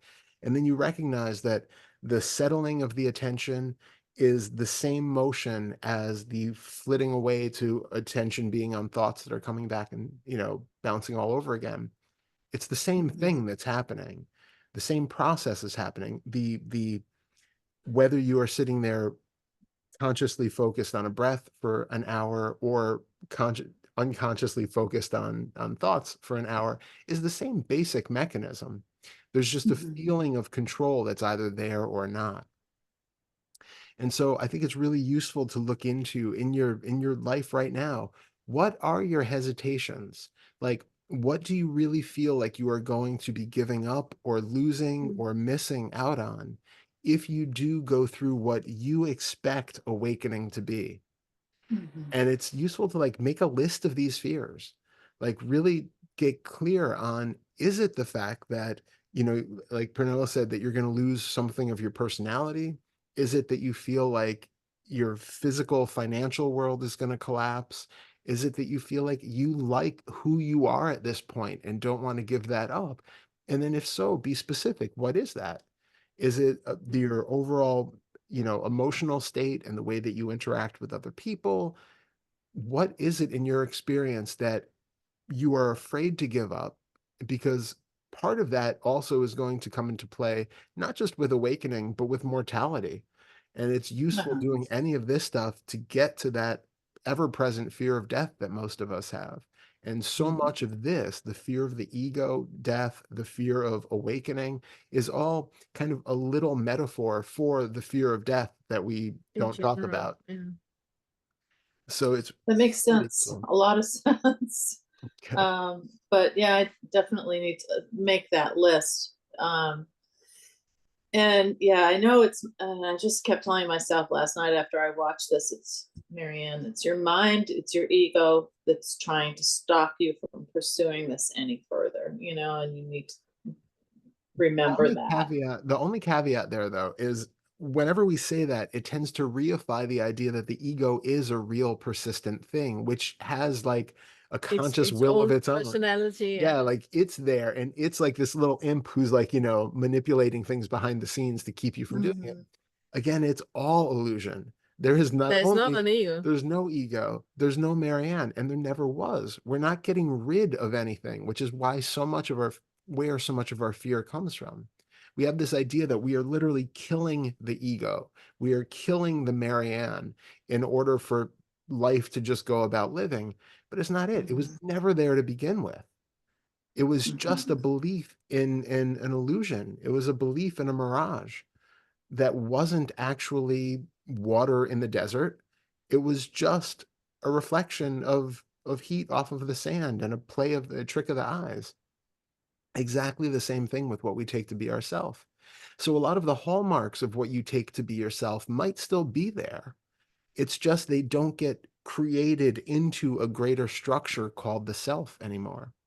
We don't, you'll still have physical sensations, you'll still have thoughts, you'll still have mental images, you'll still have a personality, you'll still interact a certain way. But all of those things used to have like a glue that tied them all together. And that glue we felt was the ever-present me. You just realize there's no glue there anymore. There's just speaking happening. There's just sensations that are there. There's just interactions with other people. There's just laughter. There's crying. All of the things are there, but they're not there bound to this egoic core that you once thought existed. Yeah, it's the because Wow. of that is not there. Yeah. Yeah. Thank you. Yeah. What'd you Thank you, what'd you Karen. say, Pernille? Is what's not there? I forgot. The ego core, I think you said. Uh, Is that what you said? No, Sorry, you did said I there's say no. that? no. I'm You sorry. said there's no. I said that. I think you we are said like one person. You said there. You said there's no glue. That's good. Yeah. And then you said something, Pernille, but you I can't remember. It's that See, quick. laughter still happens. Yeah. Right? Nothing is Well, missing. Yeah. No, I know what I said. I said it's not because of laughter is not there because of there's a Mariana, because of Yeah. there's an ego. Anger is not there because of an ego and because of a past and my stories and my childhood trauma and because of doesn't exist. That is the frontal Yeah. lobe putting a label on and Yeah. going like, oh, I know why. But all that is absolutely delayed. Yeah. I'm seeing what you're saying. So I'm feeling it. So, and I'm relieved to hear that laughter doesn't go.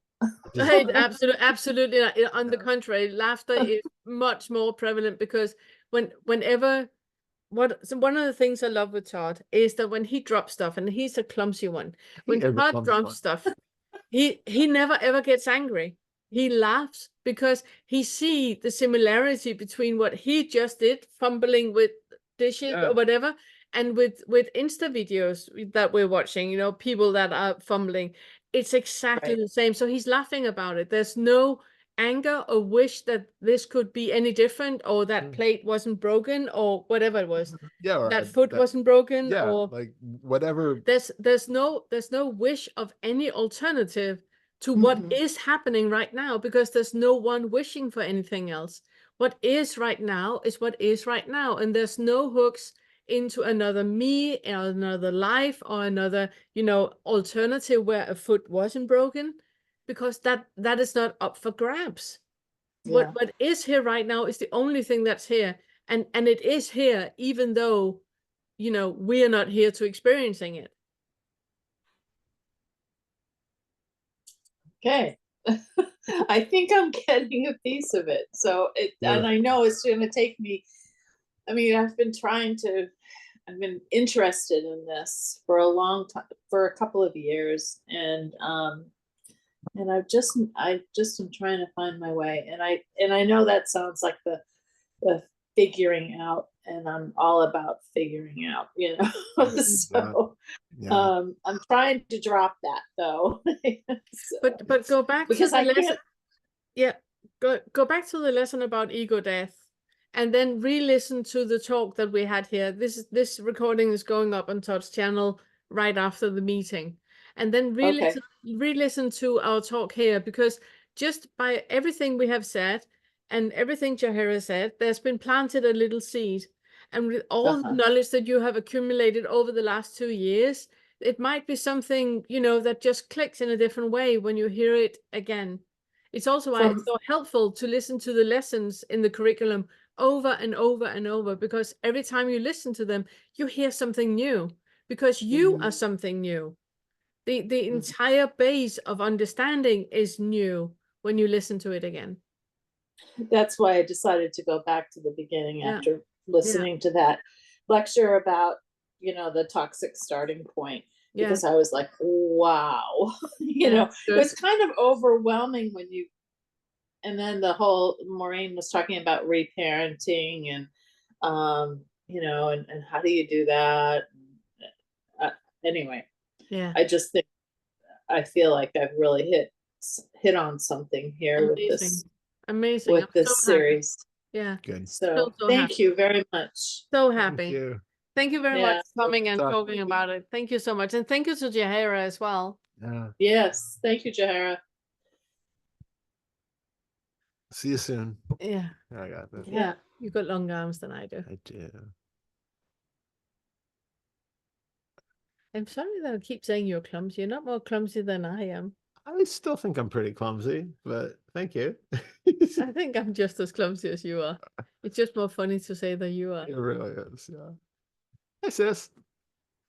Hi. How are you? Hi. Wow. it's a lot. It's very important to wait because so much happens while you're waiting and trying to, it's impossible to clarify because as we say, the reason I put my hand up is changing every second. Yes. Yes. So, yeah. Yeah, because But- you were a different person when you put your hand up Mm. than you are now. After everything that has been said and everything you have heard, everything you have processed and thought about, now you are a different person. Yeah, absolutely. Yeah. And I'm going to start with focusing on the question of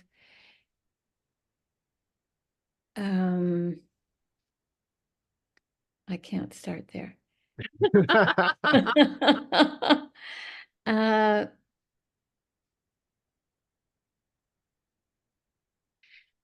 So I've done the inquiry meditation on death. Mhm. I'm not sure it's a how good many one. times, but It's a a good lot. one. Yeah. Yeah, and then we've been working with the sixth fetter. And so I've done all the exercises. I haven't done them many, many times, but I've done all of them once or twice or 3 times. And yeah, this isn't a new journey for me. One of the things that happened a few years ago was the identity of mother dropped. Mm. And that was a big one. And yet still in this dualistic reality, I am a mother. And so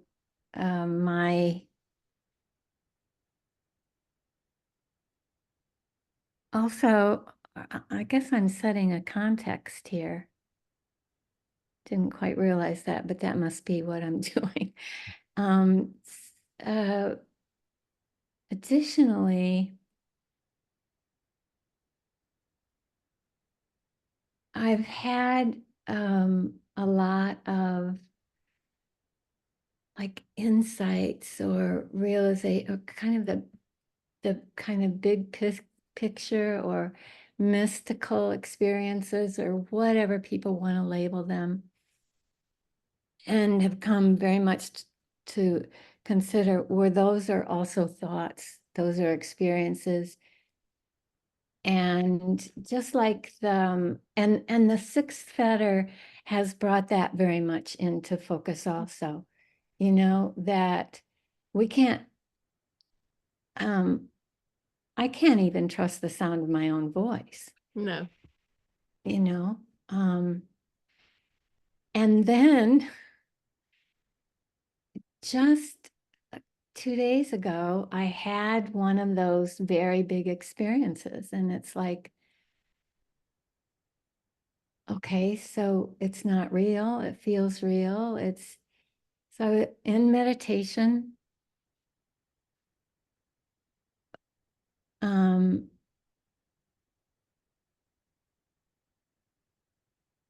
I can't say how it came. I can't put it all together in a kind of narration or story. But the realization was something like, no mother has ever birthed a child. Now, I know that sounds wild, but the experience was like everything is consciousness meeting consciousness and giving birth to consciousness, or something like that. I don't even know about the consciousness label. Okay. Honestly, I mean, Yeah. I'm completely on board. Yeah. and I thought, oh, I can't it was as if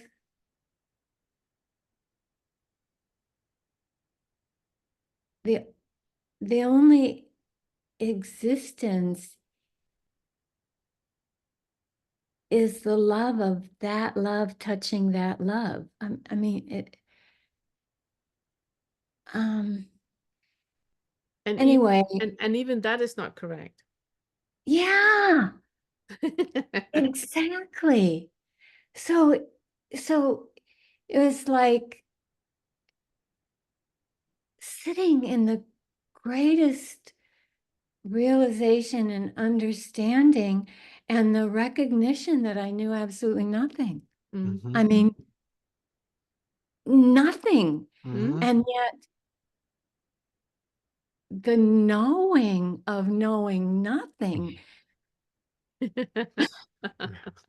was so vast and complete. And Do you see what we mean when we talk about, now I'm talking about the mother-child bond. Do you see what we mean when we say setting yourself free and setting them free? yes, absolutely. Because Absolutely. I mean, and previous to this, what was coming up was that that's what, I mean, every watching everyone else's interactions, watching my interactions, watching every person, it's like, this is just love standing there trying to be love as best as it knows how, or whatever. I mean, even those words yes, are aren't limiting. just Can't even put nothing. can't put words on it. No, exactly. It cannot be described because, but if you say love, you're creating an image which is not it. If you're I saying know. knowing, Yeah. we're creating an image which is not it. So it's what we're trying to do with these meetings is absolutely impossible. Creating material for the 10th Fetter, it's absolutely impossible. Because it cannot be expressed with words, it needs to be experienced. And it's why we're working with the curriculum the way that we are. So when we get to the 10th Fetter, we don't have to use words because it will be an experience. It cannot be explained with words. But to get there, we need to have cleared up all the old crap that needs to be sorted out. Then there cannot be any hooks into anything. There cannot be any. There isn't anything. Exactly. But that is, but the danger of understanding that is that there's bypassing happening. Mhm. For example, like we see with radical non-duality, non-duality. In radical non-duality, there's a lot of bypassing happening, where it's the only focus is that there's just this. But when somebody is sitting and saying, but I don't understand it, this makes me really, really scared. And then the answer is, but you don't have to be scared. There's just this. That is bypassing. There's so many things underneath that needs to be met, created space for, held, experienced, released. All of that needs to happen in order to arrive to the place where there is just this. Until then, there is so much more than just this. Yeah.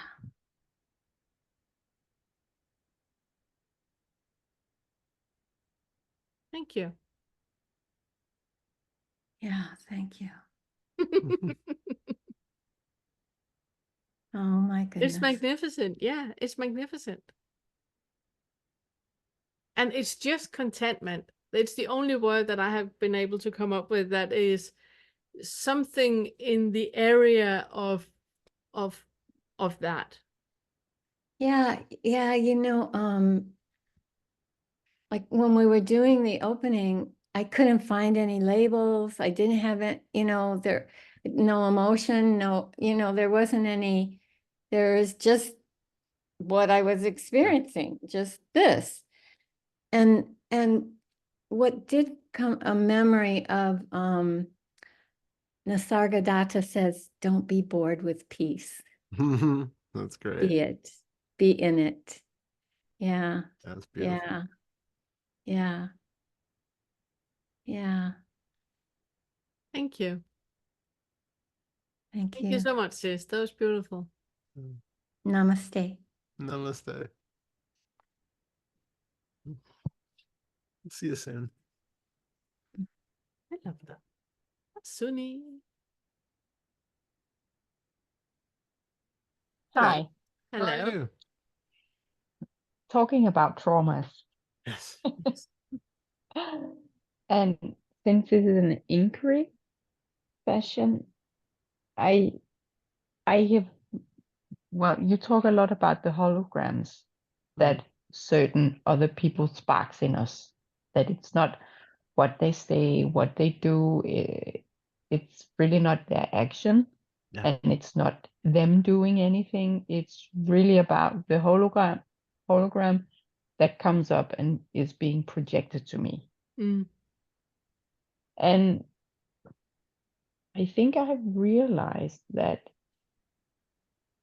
and maybe I'm overdoing it and overthinking it, because I should just feel it, because it is to feel, and it is really a lot to feel. But issues is for every other person's. I mean, I have this. It's not. I'm frightened of not being enough. Mm. Not being good enough, not being enough. Mm. But I also think that below being enough is, and then you just brought death up, because when I was small, my parents did not take very good care of me, and if I was not enough, if they didn't see me, I could be abandoned, and I could die from that. Mm. So I think, even though I have never felt anxiety or being afraid of death, I don't think about it. Mm. So apparently there is a bypassing there as well. Yeah. But I think all these is actually, so when I'm afraid of not being enough, or that somebody does not meet my needs in a way that I feel, I think it spins really fast Yes. into the Yes. fear of dying, Mm. being left alone and Yeah. die. Yeah. And it's really heavy. Yeah. Yeah. It Of is. course. It is. It is. Absolutely is. And I expect it to be like, I just need to feel it whenever it arises. And that's tough also. It is. Yeah. Because I feel it a lot in many situations, and I get like really uncertain and scared, and even though when I logically look at it, I don't have anything to be scared of. It's Mm. really just the hologram coming up saying, Yeah. I could die from this. Yeah. You will die if you're not enough. Yeah. And is the only way just keep feeling it and No. not No. overthinking it? No, because that can be that can you can't keep feeling it, because to keep feeling it, if you really feel it and there's not a thought attached to it, it takes 7 seconds and then it's sorted. So when you keep experiencing it over and over, it's because there keep being a thought attached to it. I would like to say, just in a little bracket, that whenever we have a feeling of not being good enough, that is going hand in hand with the feeling of being too much.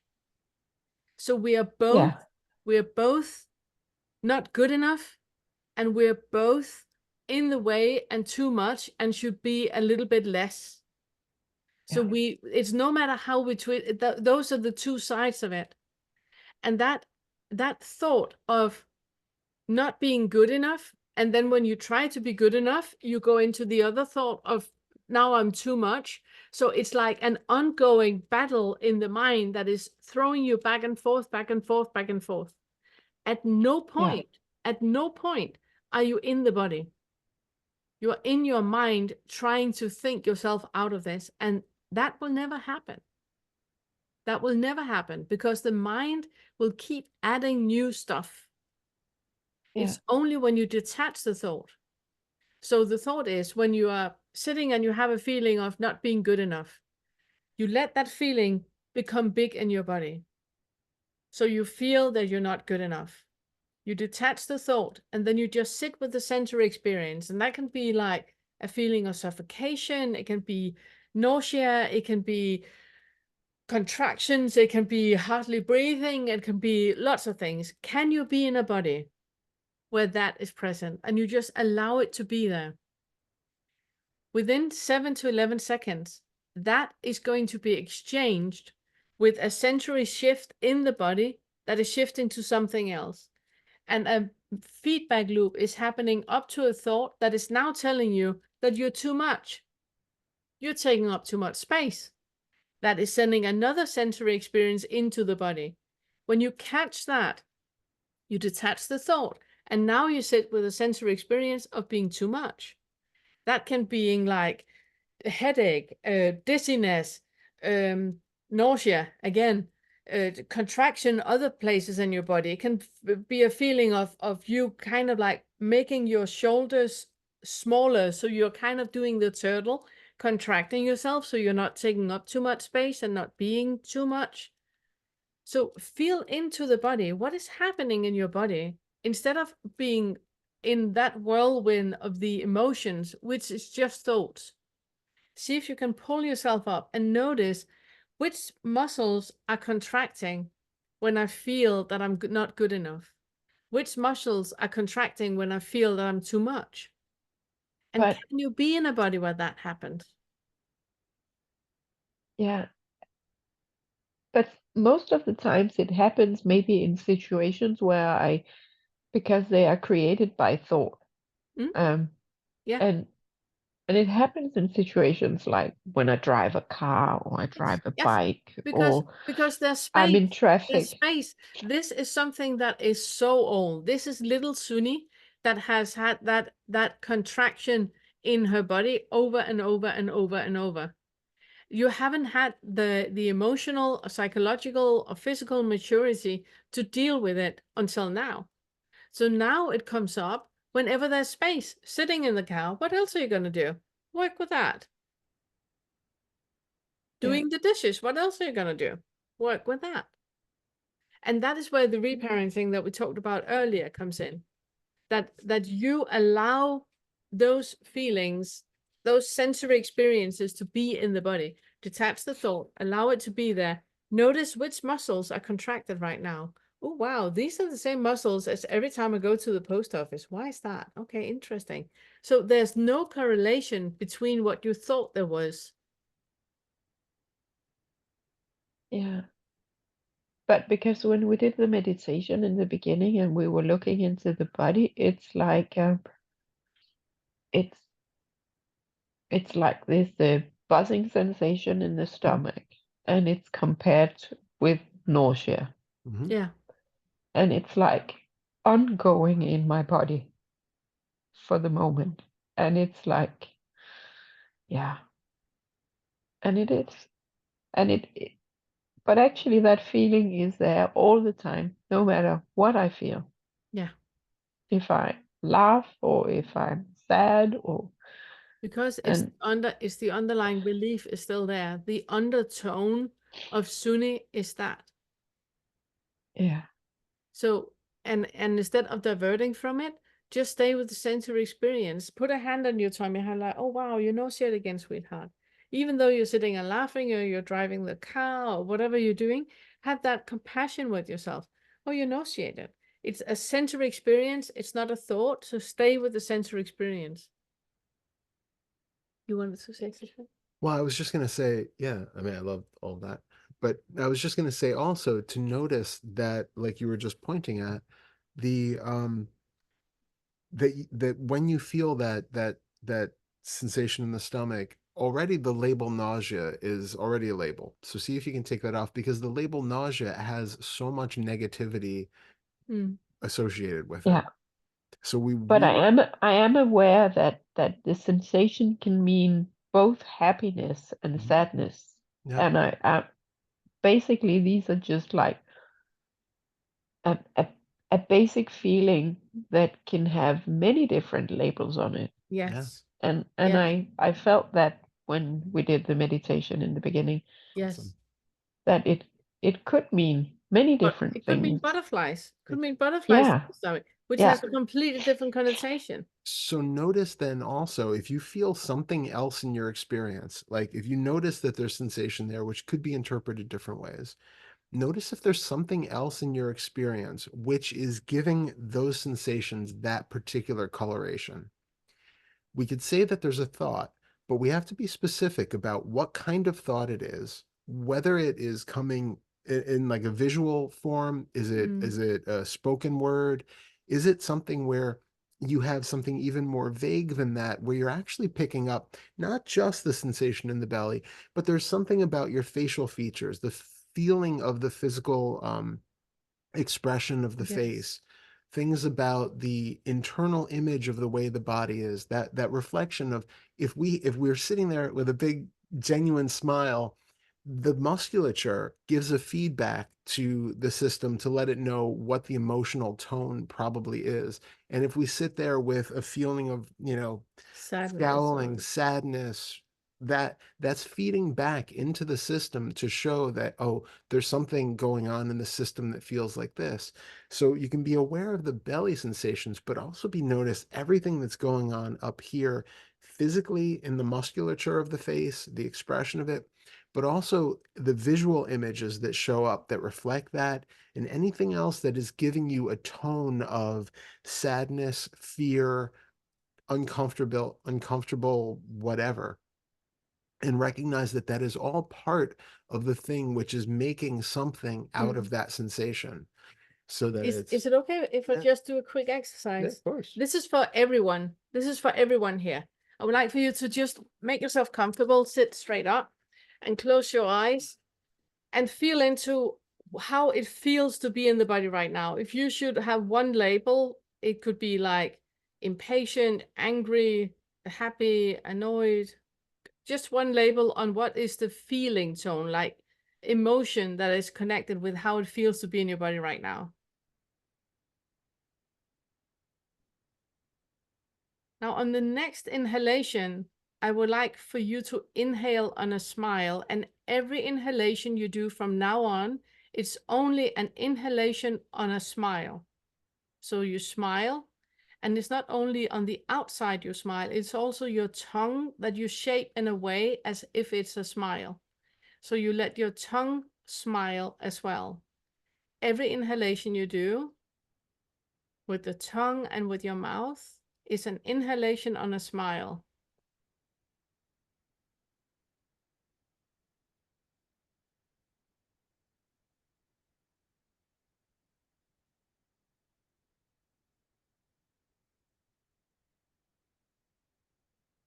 And now I would like for you to see what label is on now.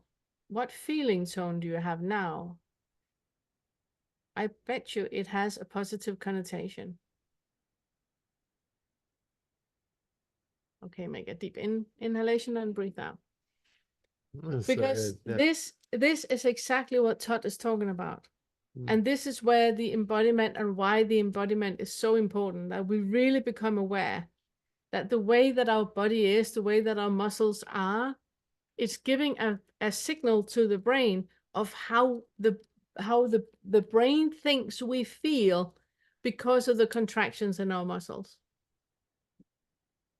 So sometimes when we have a feeling, I'm sad all the time, we're not actually sad. We just have features that are portraying our body in a way that the mind pick up as if, oh, they are sad.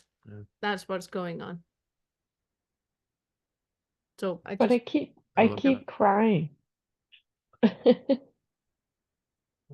Yeah, It's but I okay. don't really. and what's the problem with that? Crying happens Yeah, because there's a thought attached to it. There's something that you keep thinking about. yeah.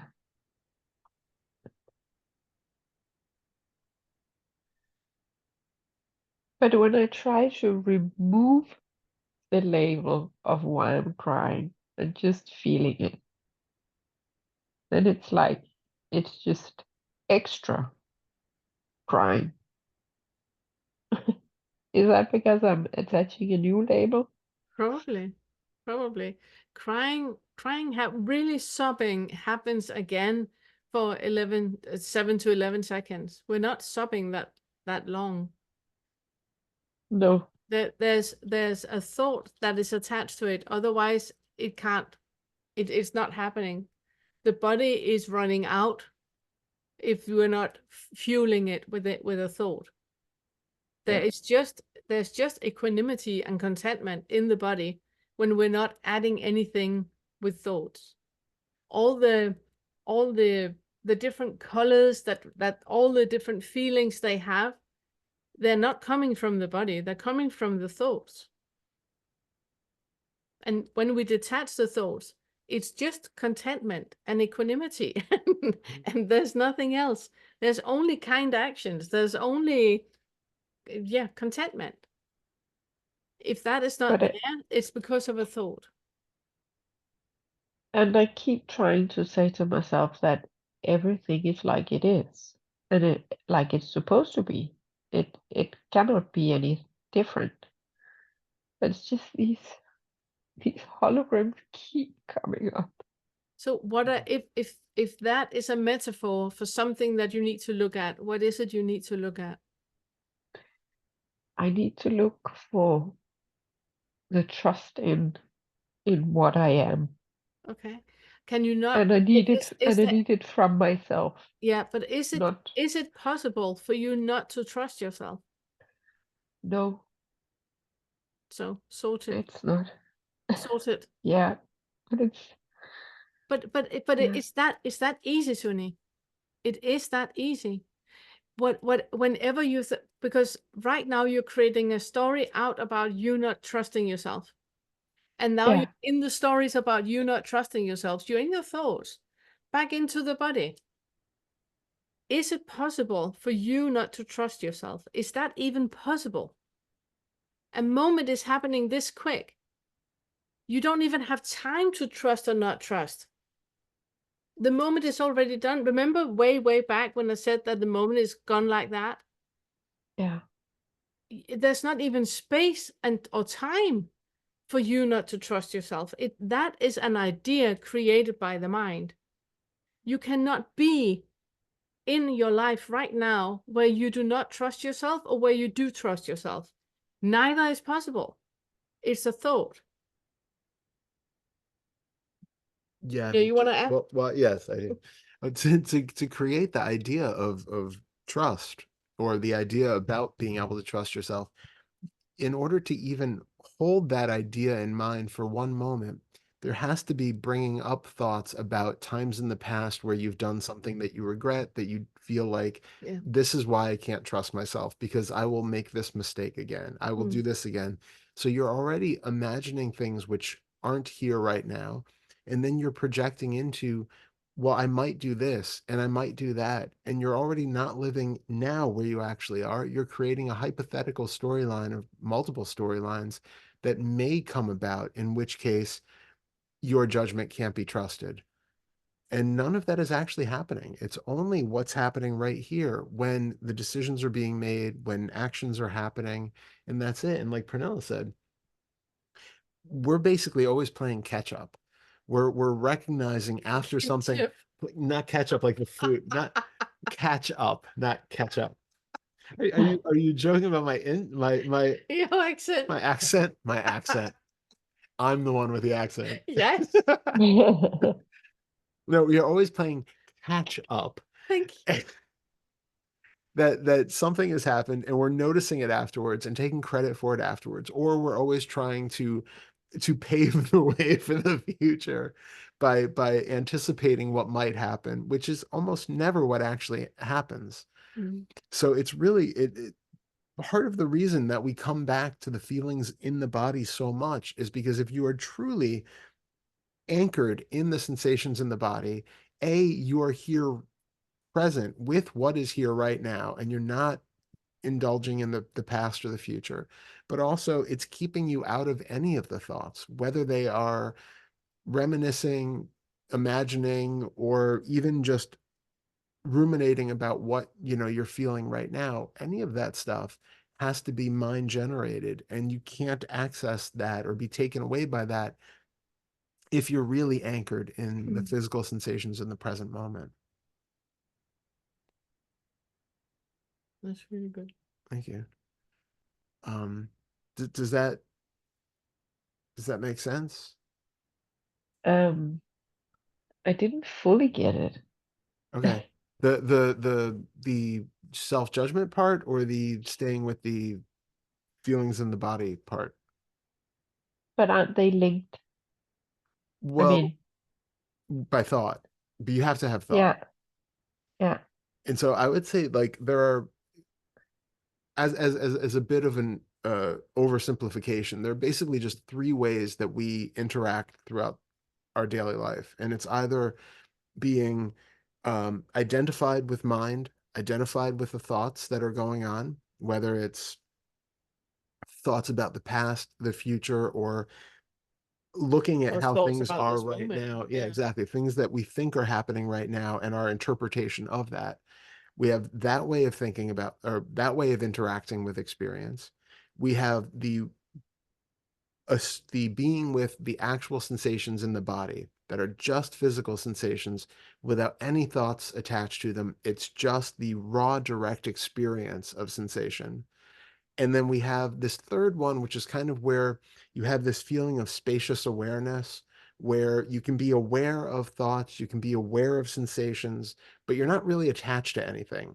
You feel like this kind of more of a sensory openness, spaciousness, where you might even feel that you are that, and it's not. And curiosity. Yeah, exactly. Curiosity to what is happening, and whatever is happening, it's completely fine because it's super interesting. Yeah. And so there's no attachment to any of it. And those are, grossly speaking, the three ways which we kind of navigate throughout the day. And so if you can't be with the open spaciousness right now, where you have that sort of anthropological interest of just being curious about what's going on without actually being identified with it, the best thing you can do is to be deeply in contact with the sensations, because that keeps you away from mind identification, because that's the one that causes absolutely all the suffering, all suffering, all of it. Yeah. Does that make sense? It does. And I keep trying to remove the labels. Good. Yeah. Good. And it's good. And it's just noticing, like, because they can be so subtle, it can be something really obvious, like I'm feeling sad right now, but it can come in so many different layers with really persistent underlying thoughts about whatever the object of your sadness seems to be, whatever the problem of the moment seems to be that you keep thinking about. If this feeling of lack of self-worth or whatever is there, it's really recognizing not just that there's some sort of a hologram that's there that's not true, and it's really recognizing, like, how, like, in all the ways that it's showing up, how is it showing up? And that's why we bring up the physical structure of the face, the emotional tone, noticing that, is it a visual thought? Is it an auditory thought? Is it a taste in my mouth? Is it, a scent that's in the air? What really are you experiencing in that moment right then that seems to be associated with that idea of unworthiness, or that label of being a certain way? Do I have isn't that, didn't you make an inquiry about that? The trauma one for the retreat? Yeah, I don't remember. Did we talk about that? Remember. Matt? I can't remember. I did do one. I don't remember what No, I I put can't in it, remember. Because you have an inquiry about it. I just can't remember which one it I is. can't keep track of them at this point. No. But Yeah. yeah, but Yeah, it's but- basically just being hyper aware as much as possible of the minutia of the experience in any moment, to see how much of it is feeding into what you think is that emotional tone or that starting belief. And then coming back to just the physical sensations. And like I said, you might notice that some of those physical sensations are themselves correlating in a way with what we take to be the emotional tone of this moment, in a way that you might not have initially recognized. It might not just be the feeling in the belly. There could be something all up through here and someplace else. It might even be like just outside the body. You might have like a feeling of sensation out there that's giving this whole picture of sadness to this moment, or whatever it is. Yeah, but I can relate to that. A long time after, I was in a surf accident years ago where I sustained a brain injury. And for a lot of years after that, I had the feeling of unsafety outside of my body behind me, where it wasn't even in my body or around my body, or it was somewhere unsafe behind me. Yeah. And recognizing that even that is a physical sensation. If you feel like you can locate it in space, you can feel it. That's a physical sensation, and be aware of it. Yeah, and a thought. And a thought. But it's yeah, it's coming from that, yeah, that physical Yeah. sort of a sense. yeah. Yeah. All right. Thank you. Thank you. Thank you so much. I Thank you will re-listen. Amazing. Yeah, Really good. And thank you so very excited. much for your vulnerability. I love that. Thank you. Absolutely. Yeah. It's good seeing you. Yeah. Yeah. All right. And We it's got Linda Linda. and Jahara. Oh, Oh, where did she Linda's go? Oh, gone. she's over Oh, there. you're running. Hey, can you hear me? Am I still good? Hold on. There There we you go. go. Okay. You ran away from us. Sorry. Okay. Thank you for all you're doing. It's beautiful. I have a question, or maybe just a comment regarding the initial inquiry that we did Mhm. a couple hours ago. Yeah. And I just want to kind of make sure I'm feeling on the right track. It seems like when I'm feeling into my body, and you're asking us to feel shoulders and Yeah. other things, it doesn't, I don't know if this was the point of the inquiry, but this is kind of something that I took away, is that even though I can say I'm feeling shoulders, Mhm. there's really nothing, there's no information in that sensation, whether it's like tingly or Yep. tight. There's no information in that sensation that says this is shoulders. Yeah. No. But I think you use the word post-it, but I feel that. And then I put a post-it on it and say shoulders. Yes. Yeah. And I've done those kind of inquiries for a while, but it's really fun to do it with a group and Yeah. just Yeah. to hear you guide us. So then it seems like the same thing would be with when you feel a tight constriction in the chest, and we would call it fear. Mhm. There's really nothing about a tight constriction Mm-mm. that Nope. says fear. Nope, not at all. Or even that sensation is really a tight constriction when you really start Yeah. paying attention to Or it. even that it's a chest. Yeah. Yeah, exactly. Right. So as all of this starts to break down, is it just kind of a matter of like repeating this, being really easy with it, being curious with it, Curiosity. and over definitely. time the labels just kind of start to drop, which I feel like a lot of that has happened, but I just continue with it mainly because it's fun. Yeah, Yeah, it is. exactly. Well- I just want to say Yeah. curiosity is key. Absolutely. Being Okay. curious to what is happening, keep inquiring like you do, that there's a constriction in the chest. Is there? Are you sure about that? Is this a constriction? Let's investigate that. Oh no, it's tingling. Are you sure about that? Is it tingling?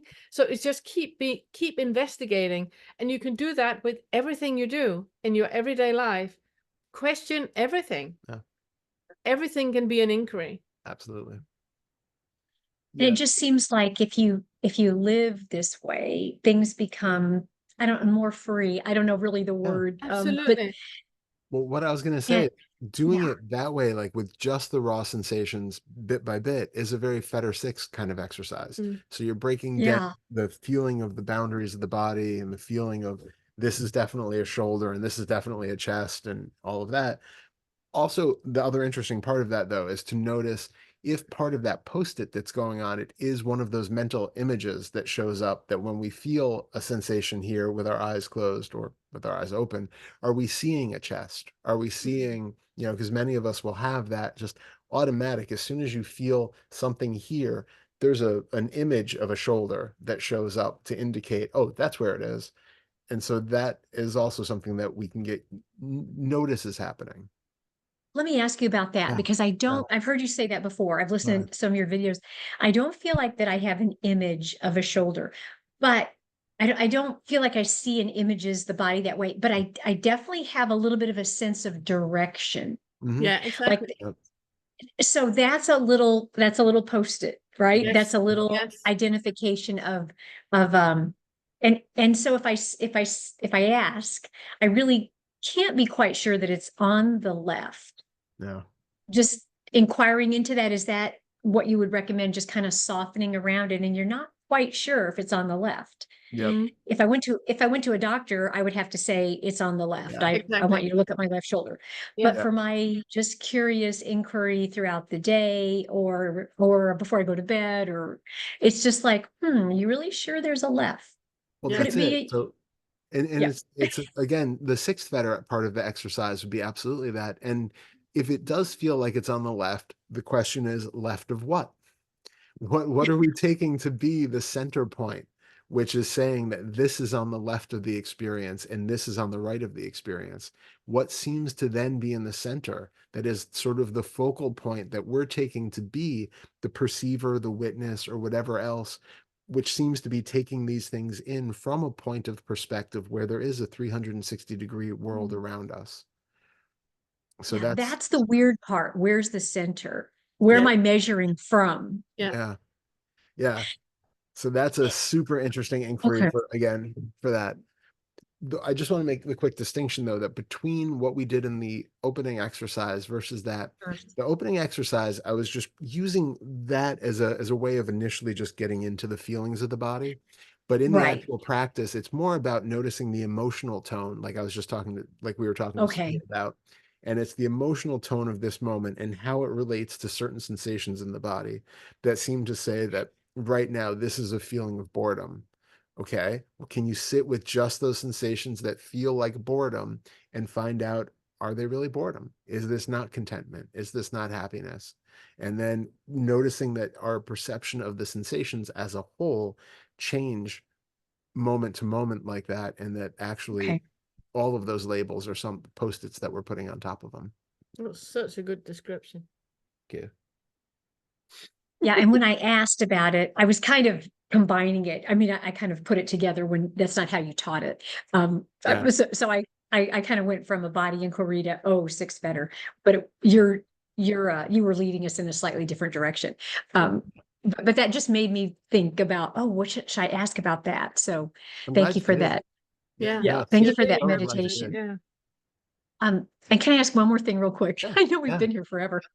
Okay, Yeah. so this is one weird thing that shows up for me a lot, and I'm just sharing it. Maybe you have a comment about it, or maybe it's just me being weird. But I feel like things just fall into my life all the time in weird ways. Like I'm at the grocery store and I walk by the produce and I forgot to get bananas. I grabbed a bunch of stuff, forgot to get bananas. And then I'm walking in the Kleenex aisle and there's a bunch of bananas like in the Kleenex aisle. Yeah. Just the minute that I was sort of going to turn around and go to the produce aisle and go, oh yeah, I got to pick up those bananas. Yeah. Then they're showing up in the middle of the Kleenex, which like nobody puts bananas in the middle I of the know. Kleenex. I mean, that's just weird. When do you ever see that? It So is. and that happens all the time. I'll just be thinking, oh, I'm going to go over to see Jennifer. And then like my phone beeps and it's Jennifer. I'm just, Yeah. I want to say coincidence, synchronicity, serendipitous. It's just lifing. Yeah. That's how I kind of think of it as. Yes. Yeah. Yeah. This is really, it's really, really good because you're pointing at two things. The first thing is what we talked about earlier with the ninth feather, that when we do not put any obstruction in anything, things just happen. Like we talked with Jenna about, she doesn't need to perfect her skills and finding out, you know, all of that, because things will just fall into place. Things just happen. And they tend to be in a way that we need it to be. That's the one part. The trap with this is that in the eighth feather, people tend to believe that it's because of a divine being, or they are a divine being, or they're led by God or the universe or something like that. That is just another type of identification. Yeah. If that happens in you, then unhook it and just allow life to be magnificent, and allow you to be that open that you actually see the bananas in the Kleenex section, and you actually take that visual stimuli of the bananas to go, oh yeah, thank you, bananas. And then you go and get the bananas. If we are not the stick in the wheel, our life is just unfolding, and we will, because we're not the stick in the wheel, be open to whatever input that happens that is putting us in the direction that we need to go, you know? Yeah, that's helpful. Like, don't claim the bananas. Yes, yes. The appearance of bananas as, oh, it's divine and Exactly. God's looking out for me. It's just bananas, and it's you noticing the bananas and you needing bananas. Thank you. And then that's it. It's also one of those things where we don't really have a sense of the what happened in which sequence. So you could have been in the aisle. The eyes are taking in way more information than we consciously register. They saw the bananas. It triggered that memory for the banana before you consciously recognize that there were bananas in the Kleenex aisle, because that's absurd. But the mind has already seen that, registered that, oh, right, there was something about bananas today. I'm supposed to buy bananas. And then all of that comes in, like as soon as you turned the corner with the cart and came into that aisle, and you saw everything there before you actually saw any of it. Yeah. So it could Right. also be something Yeah. like that. That's a really good point, and why it's so important to see through the eighth feather, where we have the conceit that we believe that we're part of being a god or anything. It's just because there's still that little ego sitting in the frontal lobe and claiming fame for everything. Oh, I saw the bananas. No, you did not. That is claiming what you talked about just before. That is you claiming fame after the fact. Yeah. You know, your eyes picked up on the bananas, and then the message came to the brain, and then to the frontal lobe, and then the ego went, I just saw the bananas. Yeah, that helps, just to because we really don't know the sequence. That No, I we suppose don't. you would say there is no sequence, but we think it happened. Like, I thought this created that, then I saw it, then I Yes, took it, then I yes, said, yes. yay, I did that. Like, I put 5 Post-its on it, right? Yeah, Yes, exactly. exactly. Exactly. And Yeah. and the beauty of the life happens when we no longer have the need to reclaim anything anywhere ever, and we just allow to flow and find bananas in the Kleenex section that reminds of us we need to get bananas, and then there's just that flowing that is happening, Oh, which is just beautiful. Yeah. Thank you. Thank you. Thank you so much. Thank you. Have a great Thank day. you. And Jahira, last one. Hi. Hey. Again. I'm just curious about in the beginning when Anna said that she felt a lot of anger and then it just went away. Why did you tell her that she needs to look into that? Because doesn't that mean then now she wants to like put some more thoughts on it? Because sometimes I feel like not anger, but like I feel I start crying. Mm. and I'm crying. Like there's sometimes, like when I was in church the other day and I started crying spontaneously, it seemed like there was some kind of memory connected to when I was little in church with my father. But so I just saw that and I just let tears come. And then today something happened where I was reading something and the tears came. Do I need to look at something? No, it's two different things. If there's any type of emotion involved, then yes, you need to look at it, because an emotion is a sensation in the body and a thought that needs to be looked at because you believe something to be true that you're not even aware of. If you're in church and tears just start to roll because it's beautiful, they're singing or something like that, and there's no emotion, it's just the body crying, then there's nothing to look into because it's just water falling out of the eyes. And suddenly the water stopped falling out of the eyes, and that's it. So we can look at a beautiful view or hear morning birds in the morning or anything like that, and suddenly the body just starts to cry. There's no emotion with it. It's not even joy or gratefulness or anything like that. It's just happening. Yeah, it just feels like it feels like a release. Exactly. Yeah. But anger. Yeah, anger is a special case. Anger is a special case because we believe anger to be a thing. Sorry. Whoops. Anger is not a thing. Anger is a post-it. And ultimately, it's a reaction from feeling something else. Like Anna very quickly mentioned that, you know, the son said something, she felt a moment of irritation, the poof of anger came out, and then it was gone. The goneness is great. The fact that it came and went, and then it didn't have a whole bunch of hooks, like where she dragged it on, that part's fantastic. But the precursor to that, where there was a moment of irritation that was still strong enough that it inspired that feeling of, you know, anger to come up, to deflect from feeling that discomfort of irritation, is what needs to be looked into.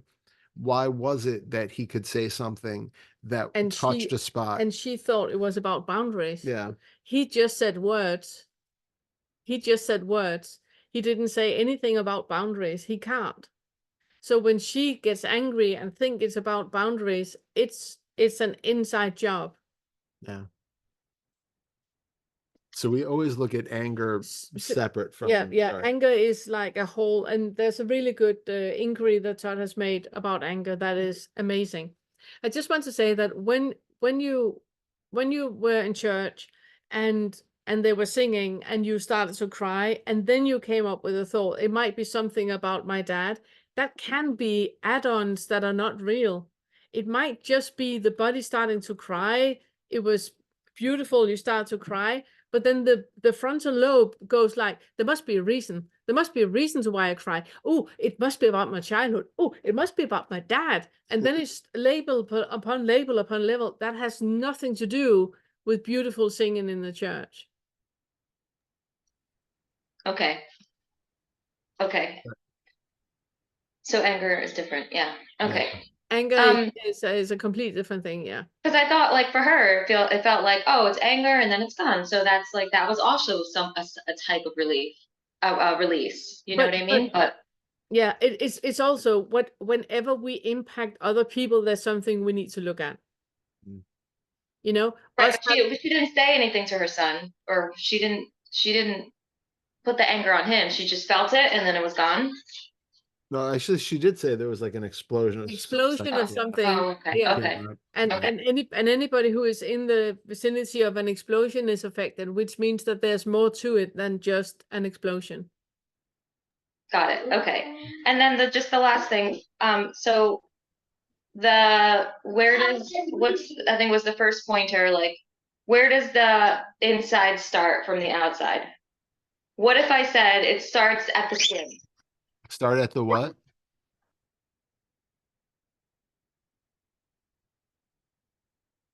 What if I say it starts at the skin? The skin? So yeah, like what she said, where's the center? The last woman was saying, where's the center? Well, the center is like this, the skin is the boundary. The skin feels like the boundary. So where's your where does so where's the left shoulder? Left of what? Oh, where's the left shoulder? Yeah, left of what? Yeah. Well, left of the center of this skin sac. But where is the perceiver or the witness located within that skin sac? That's the question. That's the question. Yeah, yeah, because the skin sac itself, you can still feel things which, oddly enough, don't seem to be located within it. The more you play with the boundaries of the skin sac and all of that, it actually becomes kind of arbitrary as to where it is. And the more you play with the sensations that seem to be in the body, they can start to also appear in very different places that don't seem to correlate with where you think of the actual physiological, being to be. But what I was pointing to with Lindo is the important thing is, if you feel like there is a left side and a right side of something, that indicates that there is something that feels like a center. And where in your experience is that center? And is that center the one that seems to be knowing things, seems to be observing the world around itself, inside or outside of the skin suit? How is that being known? And if that's being known, is it being known from within its own boundaries, or is it being seen from some other vantage point outside of its own centrality? Okay, those are the questions. Those are the questions.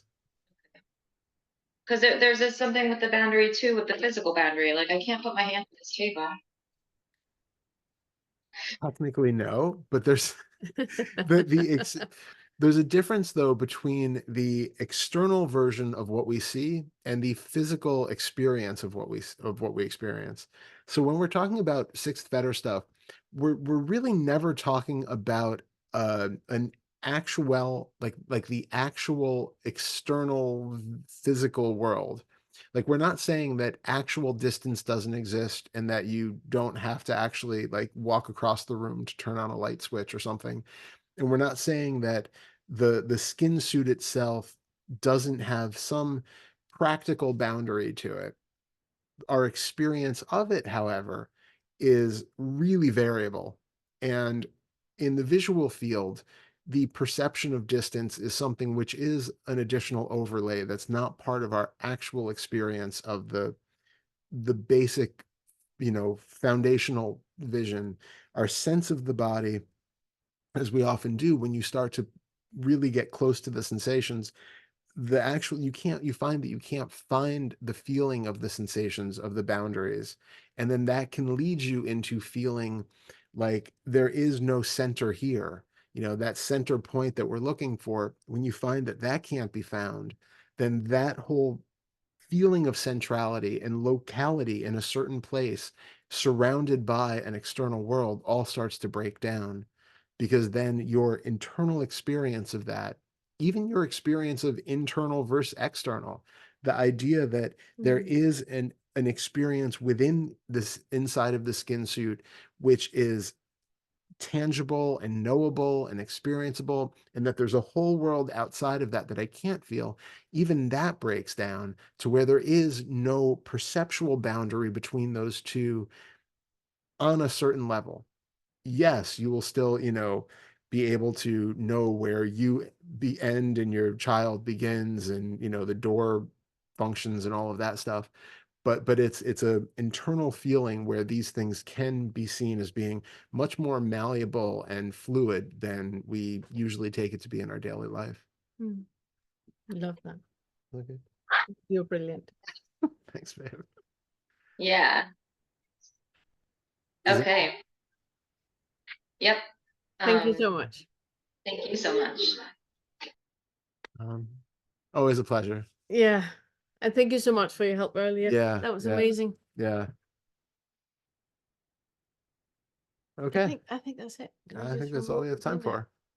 Yeah. Thank you so Thank much, you, everyone. That was really, really nice. Absolute pleasure as always. Next time we see one another is Friday next week. Yeah, if you sign up for the retreat, remember you will get an email and there will be links for the playlist, and just start having fun with all that. And I think that was it. Sounds If good. there's anything, just let us know. Yes. Thank you so much. Thanks, everyone. Thank you so Have much. a great week. Bye. Bye.